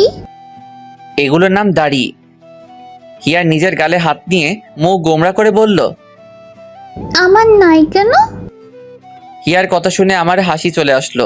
আমি ওর কথা শুনে হাসতে হাসতে বললাম, তোমার কোনোদিনও উঠবে না মামনি, কারণ তুমি মেয়ে। আমি আবার বললাম, আচ্ছা মামনি, তোমার আব্বু এখন কোথায়? আব্বুকে? সে কি, তুমি তোমার আব্বুকে চিনো না? প্রিয়া এতক্ষণ দাঁড়িয়ে দাঁড়িয়ে ওদের কাণ্ড দেখছিল আর হাসছিল। আমার এই প্রশ্নে হিয়াকে চুপ থাকতে দেখে প্রিয়া এদিকে এগিয়ে এসে বলল, হিয়া ওর আব্বুকে পাপা বলে ডাকে? হঠাৎ কারো কথায় পিছন ফিরে তাকিয়ে দেখলাম প্রিয়া। প্রিয়াকে দেখে আমি বসা থেকে উঠে দাঁড়ালাম। প্রিয়া কথাটা বলেই আমার দিকে তাকিয়ে রইল। আমি ওর থেকে চোখ নামিয়ে বললাম, সরি ম্যাডাম, আসলে আপনার মেয়ে আমার কাছে। আমাকে বলতে না দিয়ে প্রিয়া বলল, ইটস ওকে। তারপর প্রিয়া হিয়াকে আমার পাশ থেকে তুলে নিয়ে যেতে যেতে বলল, চল হিয়া, কিছু খাবে? বাড়ি থেকে না খেয়েই চলে এসেছো। আমার দিকে একবার তাকিয়ে চলে যেতে লাগলো। পাশ থেকে রাইসা এতক্ষণ আমাদের দেখছিল। আমাকে বলল, আমাদের ম্যাডাম কি আপনার পরিচিত কেউ? আমি মেয়েটার প্রশ্ন শুনে চুপ করে রইলাম। আমি মেয়েটাকে কি বলবো কিছু বুঝে উঠতে পারতেছি না। জি। রাইসা আমাকে আর কিছু প্রশ্ন করার আগে আমি বললাম, এক্সকিউজ মি, আমি একটু আসছি বলে আমি অফিসের ওয়াশরুমের দিকে যেতে লাগলাম। অফিস শেষে আমি আর জিসান দাঁড়িয়ে আছি অফিসের বাইরে। অফিসে বাসের জন্য অপেক্ষা করছিলাম। জিসান আমাকে বলল, ভাই আপনি এখানে দাঁড়ান, আমি গিয়ে দেখে আসছি বাসটা এখনো আসছে না কেন। এই বলে জিসান চলে গেল। আমি একা একা আনমনে দাঁড়িয়ে আছি। পেছন থেকে প্রিয়া হিয়াকে কোলে নিয়ে বের হলো। হিয়া আমাকে দেখে প্রিয়ার কোল থেকে নেমে দৌড়ে আমার কাছে আসলো। আমার সামনে এসে একটা হাসি দিয়ে বলল, আঙ্কেল মাথা নিচু করো। আমি মাথা নিচু করতেই হিয়া আমার গালে একটা চুমু খেলো। তারপর হিয়া প্রিয়ার কাছে গিয়ে ওর হাত ধরে টানতে লাগলো। প্রিয়া বলল, কি হলো হিয়া, আমাকে টানছো কেন? আসো না আম্মু। হিয়া প্রিয়াকে টানতে টানতে আমার সামনে নিয়ে এলো। প্রিয়া আমার দিকে একবার তাকিয়ে চোখ নিচে নামিয়ে নিল। হিয়া বলল, আম্মু আঙ্কেলকে চুমু দাও। আমরা দুজনই দুজনের দিকে চোখ বড় বড় করে তাকালাম। প্রিয়া লজ্জায় লাল হয়ে গেল। তারপর হিয়াকে ধমক দিয়ে বলল, হিয়া এসব কি হচ্ছে? আমি প্রিয়াকে বললাম, প্লিজ ম্যাডাম ওকে বকবেন না, আমি ওকে বুঝিয়ে বলছি। আমি হাঁটু গেড়ে বসে হিয়ার গালে হাত দিয়ে বললাম, হিয়া মামুনি শোনো, তোমার আম্মু তোমার আব্বুকে মানে তোমার পাপাকে ছাড়া অন্য কোনো ছেলেকে চুমু খেতে পারবে না। কিন্তু আম্মু তো পাপ্পাকে চুমু দেয় না, আম্মু তো তোমার ফটোতে চুমু। প্রিয়া হিয়ার মুখ চেপে ধরলো। তারপর হিয়াকে কোলে নিয়ে বলল, চল হিয়া, দেরি হয়ে যাচ্ছে। বলে আমার দিকে একবার তাকিয়ে গাড়িতে উঠে গেল। গাড়িতে উঠে হিয়া আমাকে হাত নাড়িয়ে টাটা দিতে লাগলো। আমিও ওকে হাত নাড়িয়ে টাটা দিলাম। আমিও হোটেলে চলে আসলাম। রুমে ঢুকে শার্টটা খুলে একটা টাওয়েল নিয়ে বাথরুমে ঢুকলাম। বাথরুমে ঢুকে শাওয়ারটা ছেড়ে শাওয়ারের নিচে দাঁড়িয়ে রইলাম। বুকের ভিতরটা অনেক ভারী লাগছে, অনেক কষ্ট জমে আছে বুকের ভিতরে। আমার দোষে আমি আমার পিচ্চি বউটাকে হারালাম। সেদিন যদি আমি ওকে সারপ্রাইজ দেওয়ার জন্য ঘর থেকে বেরিয়ে না যেতাম, তাহলে আজ আমাকে ওকে এই অবস্থাতে দেখতে হতো না। আমার চোখের পানি আর শাওয়ারের পানি এক হয়ে নিচে পড়ছে। আমার পিচ্চিটা এখন আর আমার নেই, এখন সে অন্য কারো বউ, অন্য একজনের মেয়ের মা। যখন ওর মেয়েটা আমার কাছে আসে, জানি না কেন জানি আমি সব কষ্ট ভুলে যাই। এখন আমি নিজেকে একটা কথা ভেবেই সান্ত্বনা দিচ্ছি যে যাই হোক, আমার পিচ্চিটা তো সুখে আছে, ও সুখে থাকলেই হলো। আমার আর কিছু চাই না, প্রিয়ার সুখেই আমার সুখ। অনেকক্ষণ শাওয়ারের নিচে থাকার পর বাথরুম থেকে বেরিয়ে আসলাম। পরের দিন অফিসে যাওয়ার জন্য জিসান রেডি হয়ে আমার রুমে এসে বলল, কি ভাই আপনি এখনো রেডি হন নাই? অফিস বাস চলে আসছে তো। আমি বললাম, জিসান ভাই আপনি অফিস বাস দিয়ে চলে যান, আমি পরে একটা ট্যাক্সি নিয়ে চলে যাব। আচ্ছা ঠিক আছে, আমি যাই। আপনি দেরি করবেন না কিন্তু, নতুন নতুন অফিস জয়েন করেছেন, দেরি করলে সমস্যা হতে পারে কিন্তু। আচ্ছা। আমি ভাবতে লাগলাম আমার কি আর প্রিয়ার সামনে যাওয়া ঠিক হবে? ও যখন সুখে আছে তাহলে থাক না সুখে, আমি কেন ওর পথের কাঁটা হয়ে দাঁড়াবো? তাই ভাবলাম আমি আর প্রিয়ার সামনে যাব না। এদিকে হিয়া অনেকক্ষণ ধরে ওর মাকে বলে যাচ্ছে, আম্মু আঙ্কেল এখনো আসছে না কেন? হিয়া প্রতিদিন প্রিয়ার সাথে অফিসে আসে। প্রিয়া ওর মেয়েকে বলছে, আসবে, এক্ষুনি চলে আসবে। প্রিয়াও চিন্তায় পড়ে গেল। অফিস বাস তো সেই কখনই চলে আসলো, কিন্তু নোমান আসলো না কেন অফিস বাসে? নোমান কি আর আসবে না অফিসে? নোমান তো আমাকে সহ্যই করতে পারে না। তাহলে কি আমার জন্য সে আর অফিসে আসবে না? আমি নোমানকে কি আমি আর দেখতে পারবো না? আমাকে সে আর দেখতে পারবে না, সে কথা মনে পড়তেই প্রিয়ার বুকের ভিতর ধুক করে উঠল, চোখ দিয়ে পানি বেরিয়ে আসলো। এতক্ষণ সে তার কেবিনের সামনে দাঁড়িয়েছিল। হঠাৎ খেয়াল হলো নোমান অফিসে ঢুকছে। প্রিয়ার চোখে মুখে হাসি ফুটে উঠল। হিয়া নোমানকে দেখতে পেয়ে দৌড়ে গিয়ে আমার পা দুইটা জড়িয়ে ধরল। আমি হিয়াকে টেনে কোলে তুললাম, গালে একটা চুমু দিলাম। হ্যাঁ, আজ ওর জন্যই অফিসে আসতে হলো। আমি যে প্রিয়ার মেয়েটার মায়ায় পড়ে গেছি। হিয়া গাল ফুলিয়ে বলল, আঙ্কেল আমি তোমার সাথে কথা বলবো না, তুমি এত দেরি করে আসলে কেন? সরি। দেখি কিউটিটার মুখটা। হিয়া মুখটা অন্যদিকে ঘুরিয়ে নিল। আমি এবার হিয়াকে কাতুকুতু দিতে লাগলাম।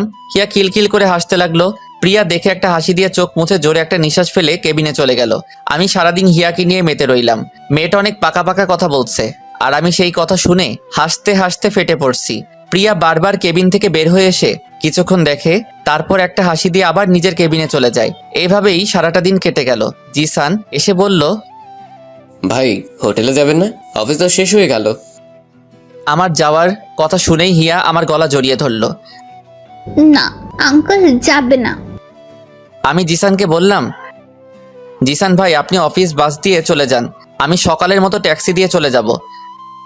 জিসান চলে গেল। কিছুক্ষণ পর প্রিয়া কেবিন থেকে বেরিয়ে আমাদের কাছে এসে হিয়াকে বলল। হিয়া আস, আমরা বাসায় যাব। হিয়া এবার আমার কাঁধে মুখ লোকালো, তারপর বলল।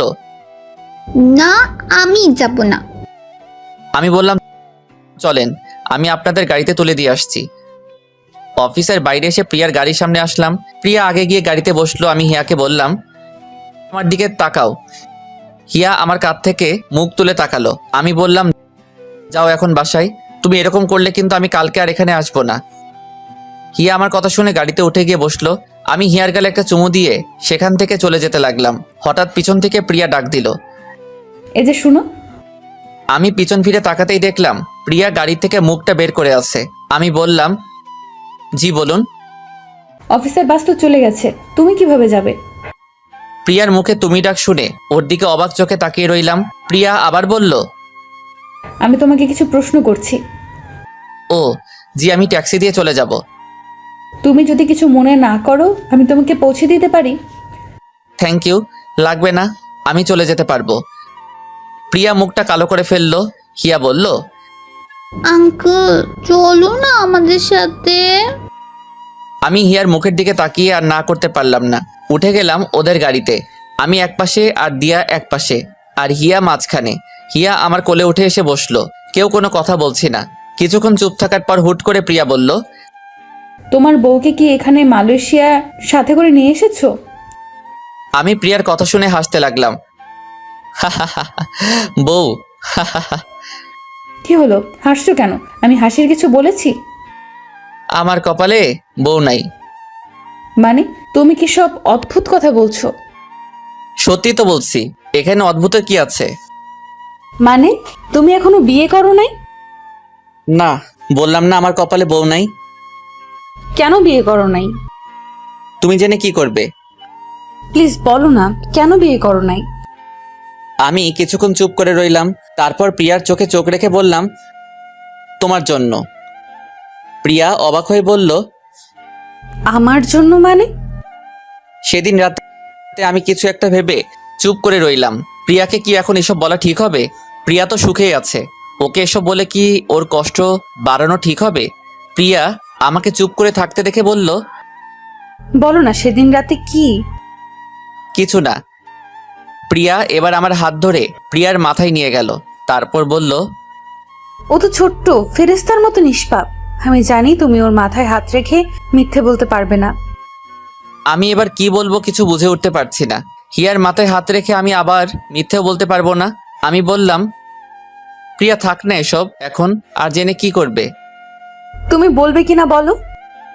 আমি এবার বলতে শুরু করলাম, আসলে সেদিন রাতে তুমি যখন আমার মুখ থেকে একবার বউ ডাক শুনতে চেয়েছিলে, তখন আমি কেন ঘর থেকে বেরিয়ে গিয়েছিলাম জানো?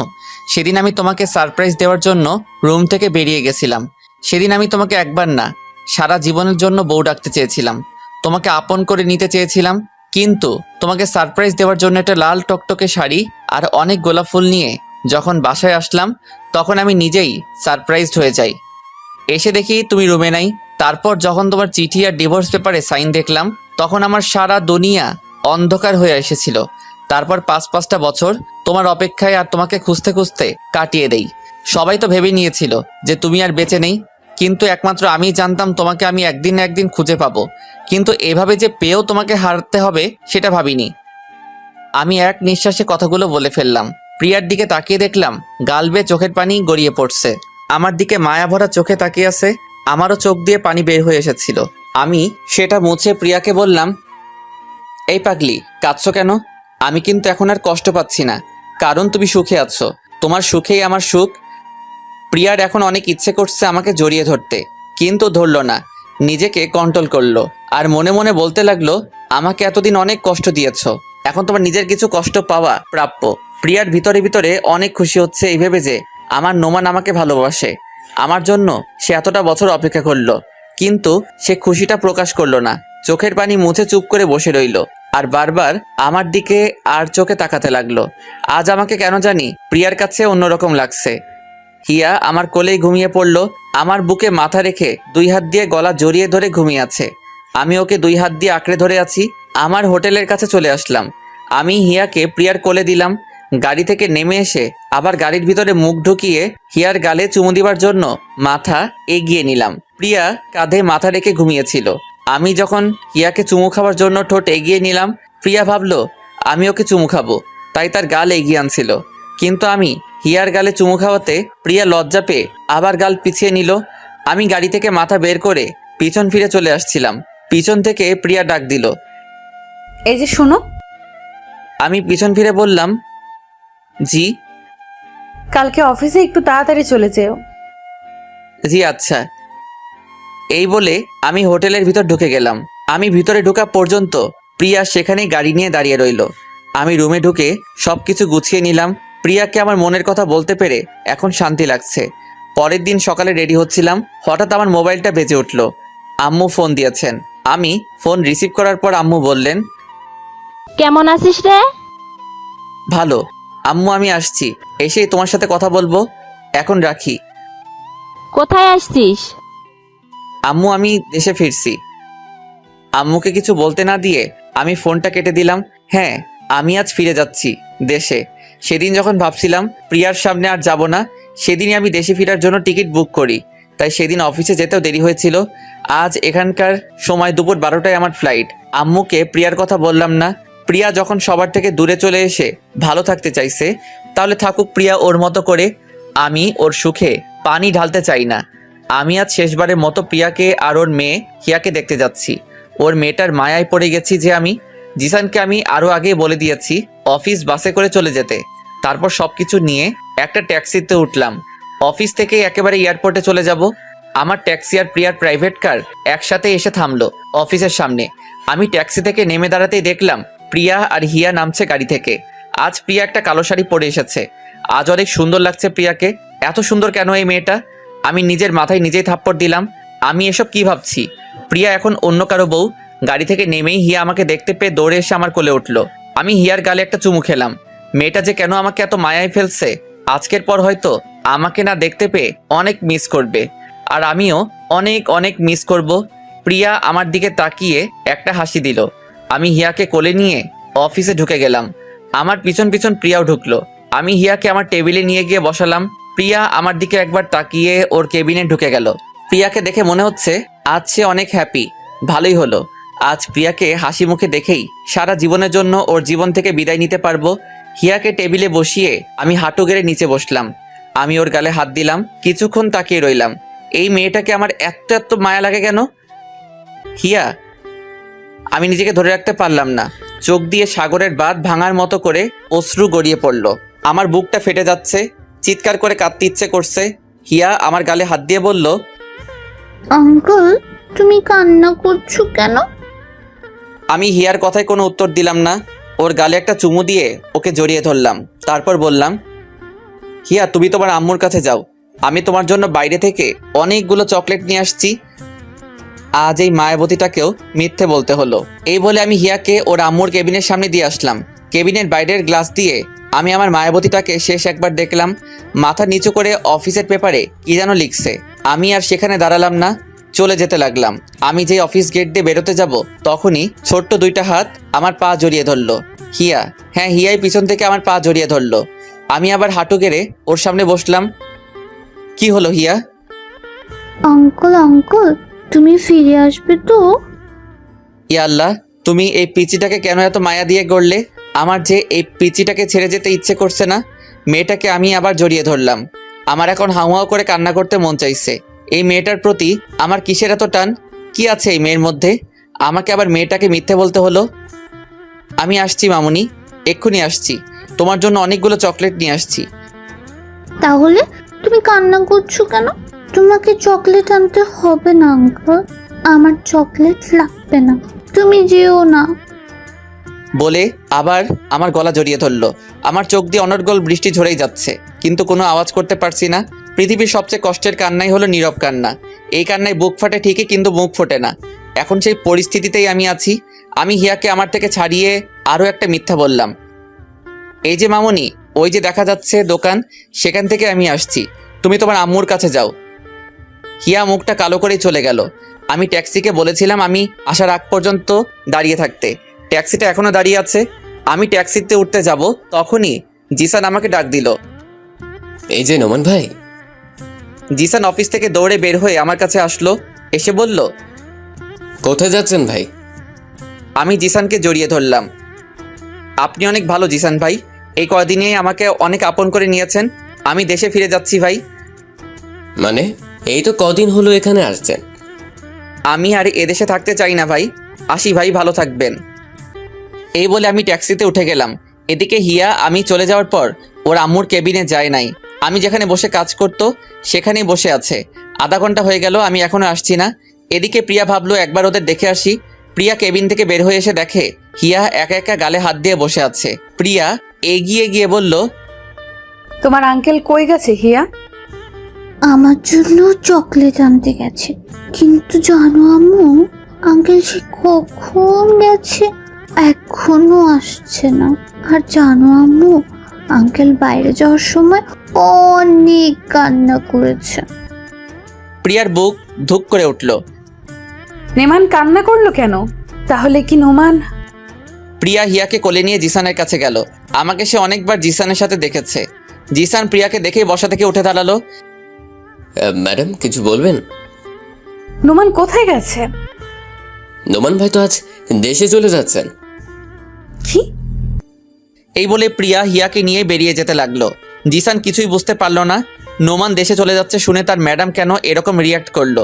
প্রিয়া নিজের গাড়িতে উঠেই ড্রাইভারকে বলল, তাড়াতাড়ি এয়ারপোর্টে চলেন।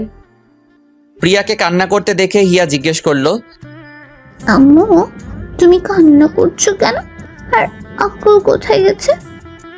কোথাও যায় নাই মা, আমরা এক্ষুনি খুঁজে বের করব। বলেই হিয়াকে জড়িয়ে ধরে কান্না করতে লাগলো প্রিয়া। ড্রাইভারকে বলল, আর একটু জোরে চালান না। ড্রাইভার গাড়ির স্পিড অনেক বাড়িয়ে দিল। আমার পাসপোর্ট ভিসা চেক করছিল একজন গার্ড। আমি এক্ষুনি এয়ারপোর্টের ভিতরে ঢুকে যাব, আর বেশিক্ষণ বাকি নাই আমার ফ্লাইট ছাড়তে। গার্ড আমার সবকিছু চেক করে বলল আমার সবকিছুই ঠিক আছে, আমি এখন ভিতরে যেতে পারি। আমি যেই ভিতরে যাওয়ার জন্য পা বাড়ালাম, হঠাৎ পিছন থেকে কে যেন আমাকে জড়িয়ে ধরলো। আমি পিছন ফিরে তাকাতেই দেখলাম প্রিয়া। প্রিয়া তুমি এখানে? একাই চলে যাচ্ছ? তোমার বউকে আর তোমার মেয়েকে নিয়ে যাবে না সাথে করে? আমার মেয়ে মানে? হিয়া তোমার মেয়ে। সেদিন তুমি যখন আমাকে পিলটা দিয়েছিলে সেটা আমি খাই নাই, ফেলে দিয়েছিলাম। প্রিয়ার কথা শুনে খুশিতে আমার কান্না চলে আসলো। আমি প্রিয়ার দুই গালে হাত দিয়ে চোখের পানি ফেলতে ফেলতে বললাম, হিয়া আমার মেয়ে, আমার মেয়ে। তারপর বললাম, শুনলাম তোমার নাকি বিয়ে হয়েছে তোমার কোম্পানি মালিকের সাথে। না, এটা ভুল, সবাই সত্যিটা জানে না। তারপর আমি প্রিয়াকে জড়িয়ে ধরলাম। প্রিয়াও কান্না করছে। তারপর আমার থেকে নিজেকে ছাড়িয়ে বলল, এই এই ছাড়ো ছাড়ো, কি করছো? সবাই দেখছে। আমার বউকে আমি জড়িয়ে ধরেছি, তাতে কার কি? তাই বলে মানুষকে ফ্রিতে সিনেমা দেখাবে? ওলে বাবালে, আমার পিচিটা দেখে অনেক পাকনা হয়ে গেছে। এই ছাড়ো, আমি কি এখন আর পিচ্চি রয়ে গেছি নাকি? আমি তো এখন অনেক বড় হয়ে গেছি। তুই যতই বড় হও না কেন, আমার কাছে সে আগের পিচি রয়ে থাকবে, আমার পিচ্চি বউ। এখন আসছে প্রেম দেখাতে। তখন তো আমাকে কত কষ্ট দিয়েছিলে। হ্যাঁ দিয়েছিলাম, তাই তো তোমার চেয়ে দ্বিগুণ কষ্ট আমি এই 5টা বছরে পেলাম। আর আমি কি কম কষ্ট পাইছি এই 5 বছরে? জানো, প্রত্যেকটা দিন তোমার কথা মনে পড়তো, তোমাকে অনেক মিস করতাম। তাই প্রত্যেক দিন তোমাকে ফোন দিতাম, শুধুমাত্র তোমার মুখ থেকে একটা শব্দ শোনার জন্য। শব্দ না শুনতে পারলেও তোমার নিঃশ্বাসের আওয়াজ শুনলেই আমার মন শান্ত হতো। কি ওই অপরিচিত নাম্বারটা তুমি ছিলে? আমার মেয়েটা কই গো? গাড়িতে আছে, চলো। গাড়ির ভিতরে ঢুকতেই হিয়া আমাকে দেখে আঙ্কেল আঙ্কেল বলে জড়িয়ে ধরলো।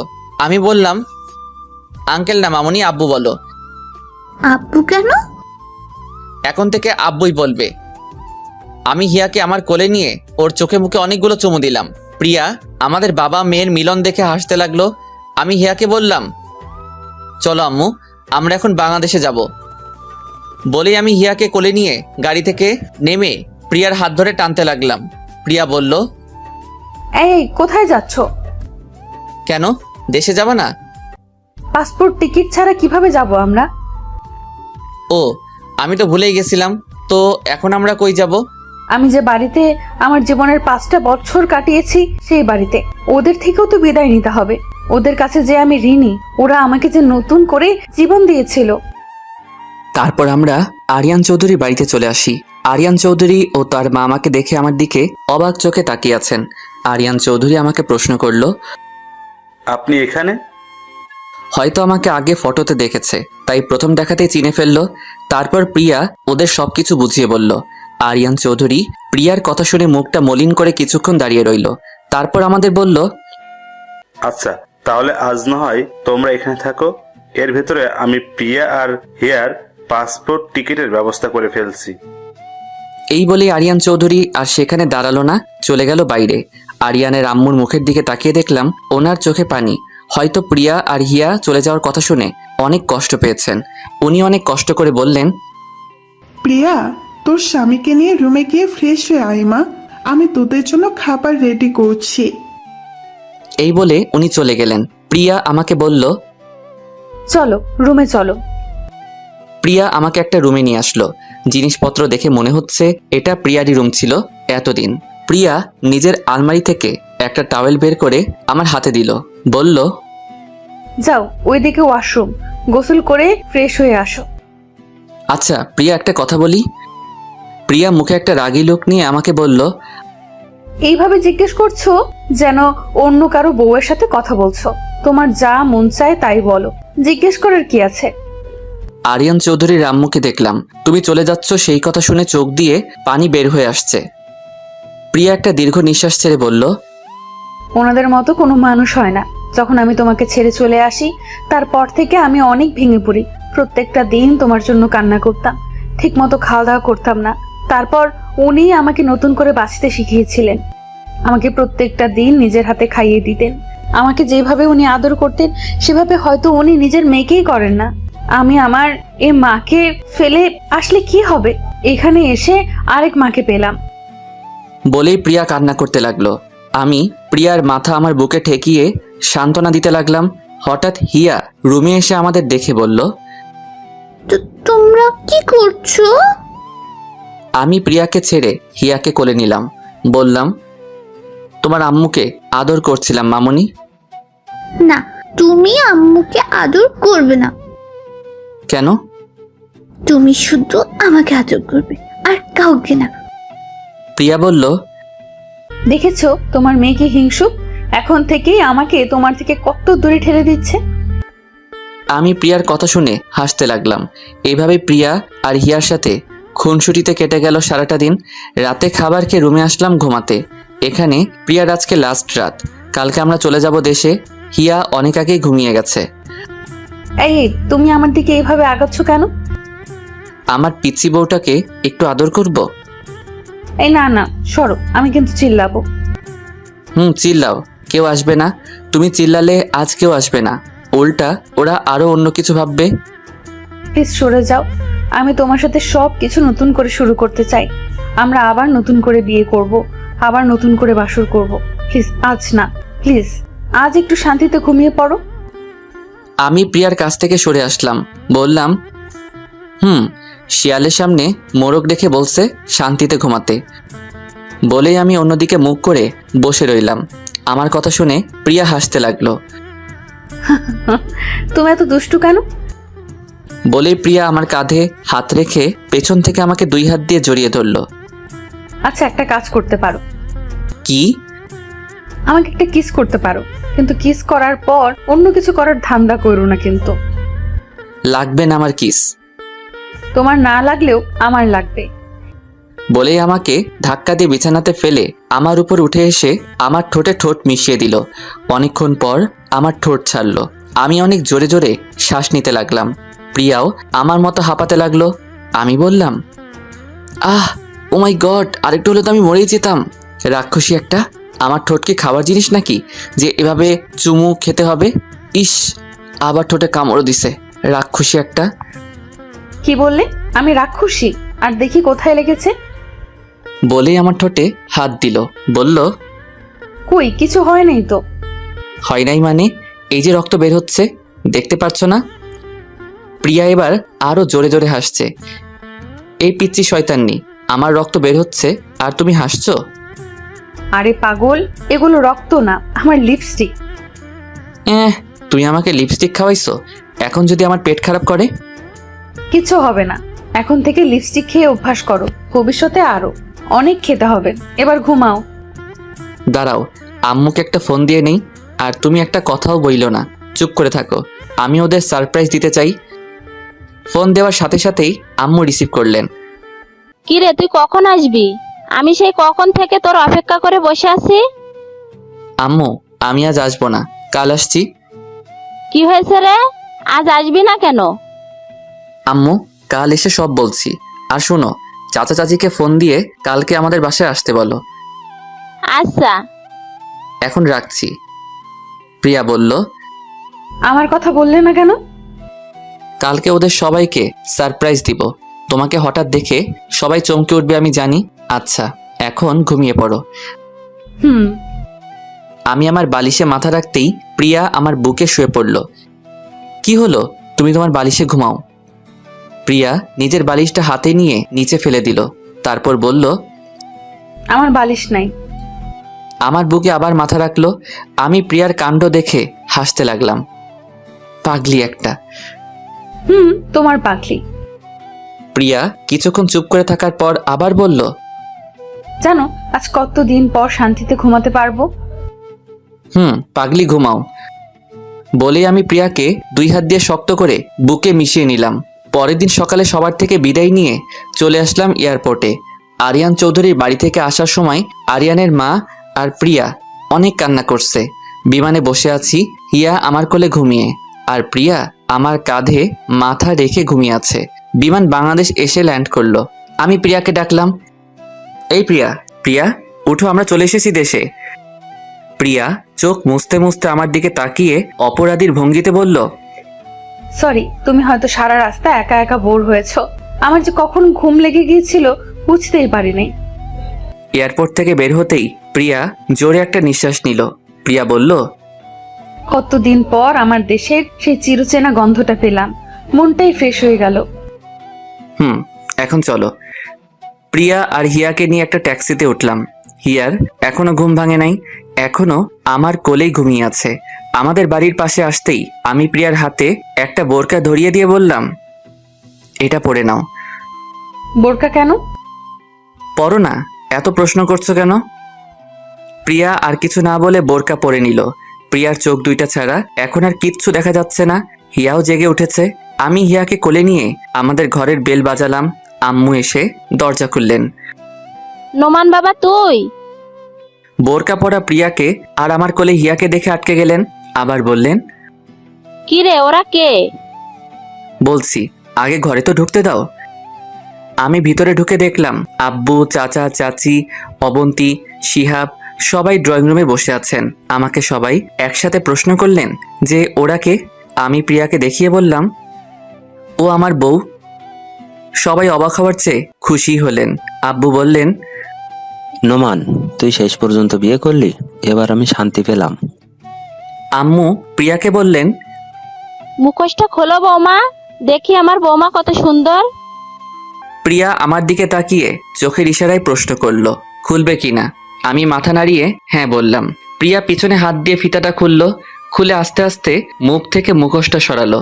মুখোশটা মুখ থেকে সরাতেই সবাই চোখ বড় বড় করে প্রিয়ার দিকে তাকিয়ে আছে। প্রিয়াকে চিনতে ওদের কিছুটা কষ্ট হচ্ছে, কারণ এই 5 বছরে প্রিয়া অনেক পাল্টে গেছে। সবার চিনতে কষ্ট হলেও চাচা ঠিকই চিনে নিলেন। মুখ দিয়ে একটা শব্দ করলেন, প্রিয়া। চাচা দাঁড়াতে পারলেন না, সোফাতে বসে পড়লেন। চাচার মুখে দিয়া ডাক শুনে এবার সবাই চিনে গেল। চাচি দৌড়ে এসে প্রিয়াকে জড়িয়ে ধরে হাও মাও করে দুজন কান্না করতে লাগলো। চাচা এখনো সোফাতেই বসে আছেন আর চোখ দিয়ে অনর্গল পানি ফেলছেন। এবার প্রিয়া চাচিকে ছেড়ে ওর আব্বুর দিকে এগিয়ে যেতে লাগলো। চাচার পাশে গিয়ে ধপাস করে বসে পড়ল চাচার পায়ের কাছে। চাচা প্রিয়ার থেকে মুখ ফিরিয়ে বসে আছেন। প্রিয়া এবার চাচার পা জড়িয়ে হাউমাউ করে কান্না করতে লাগলো আর বলতে লাগলো, আমাকে মাফ করে দাও বাবা, আমাকে তুমি মাফ করে দাও। চাচার পায়ে মাথা ঠেকিয়ে কান্না করছে। প্রিয়ার কান্না দেখে আমিও নিজেকে ধরে রাখতে পারলাম না। চোখ দিয়ে কয়েক ফোঁটা পানি গড়িয়ে পড়ল। আশেপাশে সবাই প্রিয়ার কান্না দেখে সবাই কান্না করছে। এবার চাচা আর নিজেকে ধরে রাখতে পারলেন না, প্রিয়াকে নিজের পা থেকে তুলে জড়িয়ে ধরে হাউমাউ করে কান্না করতে লাগলেন। কিছুক্ষণ কান্না করার পর প্রিয়াকে ছেড়ে ওর কপালে একটা চুমু খেলেন। এতক্ষণ প্রিয়াকে পেয়ে হিয়াকে কেউ খেয়াল করে নাই। হিয়া আমার কোলেই আছে। আম্মু বললেন, পিসি মিষ্টি মেয়েটা কে রে? আম্মু, ও আমাদের মেয়ে। আম্মু খুশিতে কান্না করে দিলেন। কি বললি? ও আমাদের দিদি ভাই। আম্মু। আম্মু হিয়াকে আমার কোল থেকে নিতে চাইলেন, কিন্তু হিয়া গেল না। আমি হিয়াকে বললাম, যাও মামনি, উনি তোমার দাদু। আমার কথা শুনে এবার হিয়া আম্মুর কোলে গেল। আম্মু হিয়ার চোখে মুখে অনেকগুলো চুমু খেলেন। হিয়াকে নিয়ে সবাই কারাকারি করতে লাগলো। একজনের কোল থেকে আরেকজন নিচ্ছে। সবাই অনেক খুশি। আমি ওদের দেখে হাসতে লাগলাম। এ বাড়িতে কতদিন পর এরকম হাসি খুশি লাগলো। আমি প্রিয়ার পাশে গিয়ে ওরে কানে কানে বললাম, আমার সেদিনের ভুলের জন্য সবাই কত খুশি, কিন্তু আফসোস সেদিনের ঘটনা আমার কিচ্ছু মনে নেই। তখন আমি কিছুই ফিল করতে পারি নাই।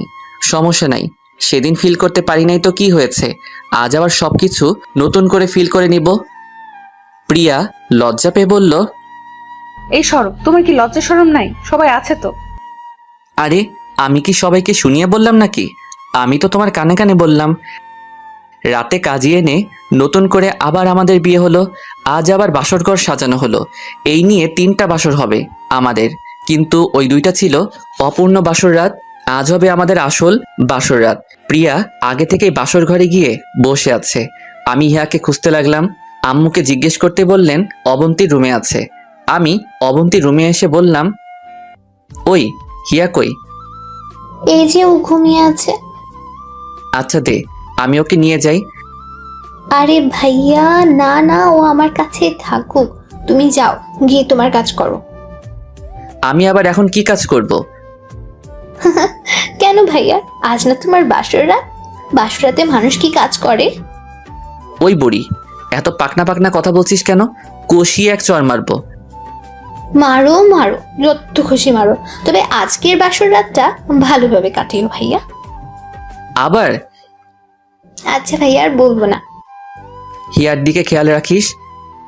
রাখবো ভাইয়া, তুমি টেনশন করো না, তুমি তোমার কাজ করো। খারা, তোরে তো। সরি ভাইয়া, সরি সরি সরি। আমি অবন্তীর মাথায় একটা থাপ্পড় দিয়ে বেরিয়ে গেলাম। আমার রুমের দরজার পাশে এসে দাঁড়িয়ে আছি। ভিতরে ঢুকতে কেন জানি আমার ভয় করছে। বুকে 3বার থুতু দিয়ে রুমে ঢুকেই গেলাম, কিন্তু প্রিয়া কই গেল? ভাবলাম বাথরুমে হয়তো গেছে, কিন্তু বাথরুমের পাশে গিয়ে দেখি দরজা খোলা, ভিতরে কেউ নাই।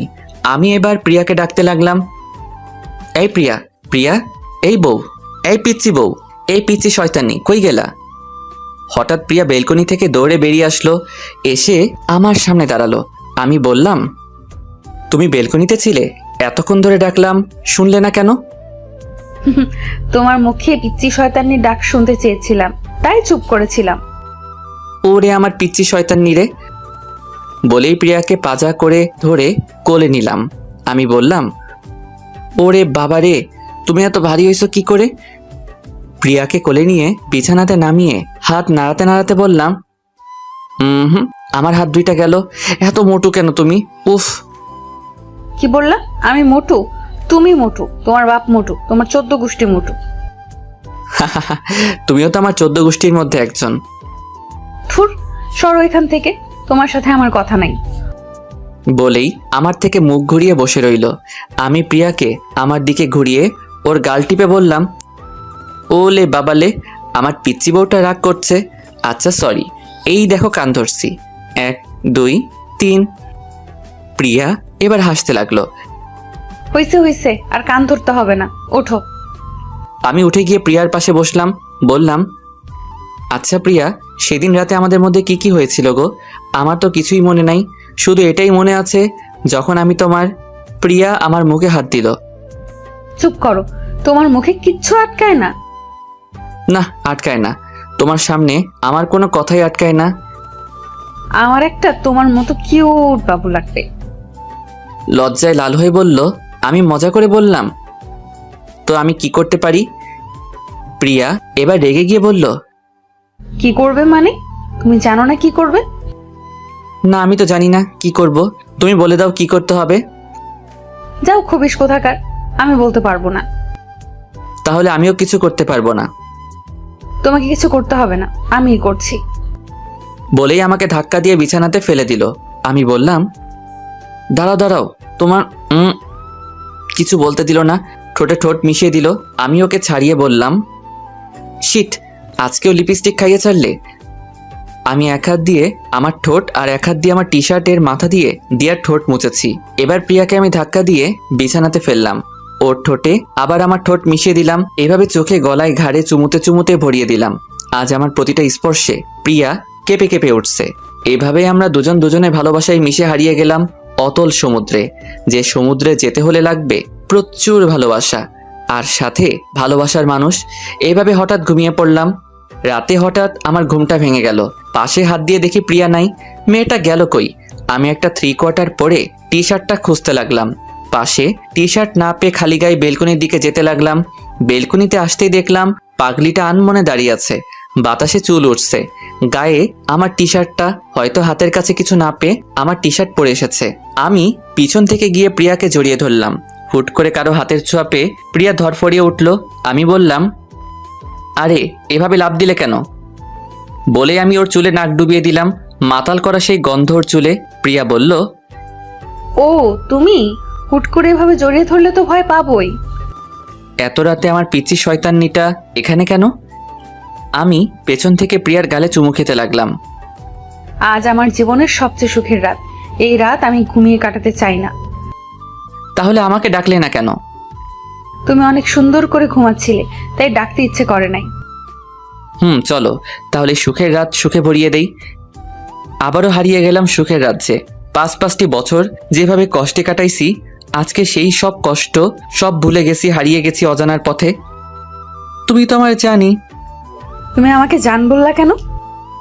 তুমি তো আমার জানি। জানকে জান বলবো না তো কি বলবো? না, তুমি আমাকে সারা জীবন পিচ্চি বলেই ডাকবা। তোমার মুখে পিচ্চি ডাকটা শুনতেই আমার ভালো লাগে। আচ্ছা, আমার দুষ্টু পিচ্চি, এইবার খুশি হইছ? হ্যাঁ, একদম অনেক খুশি হয়েছি। ওরে আমার দুষ্টু মিষ্টি পিচ্চি রে।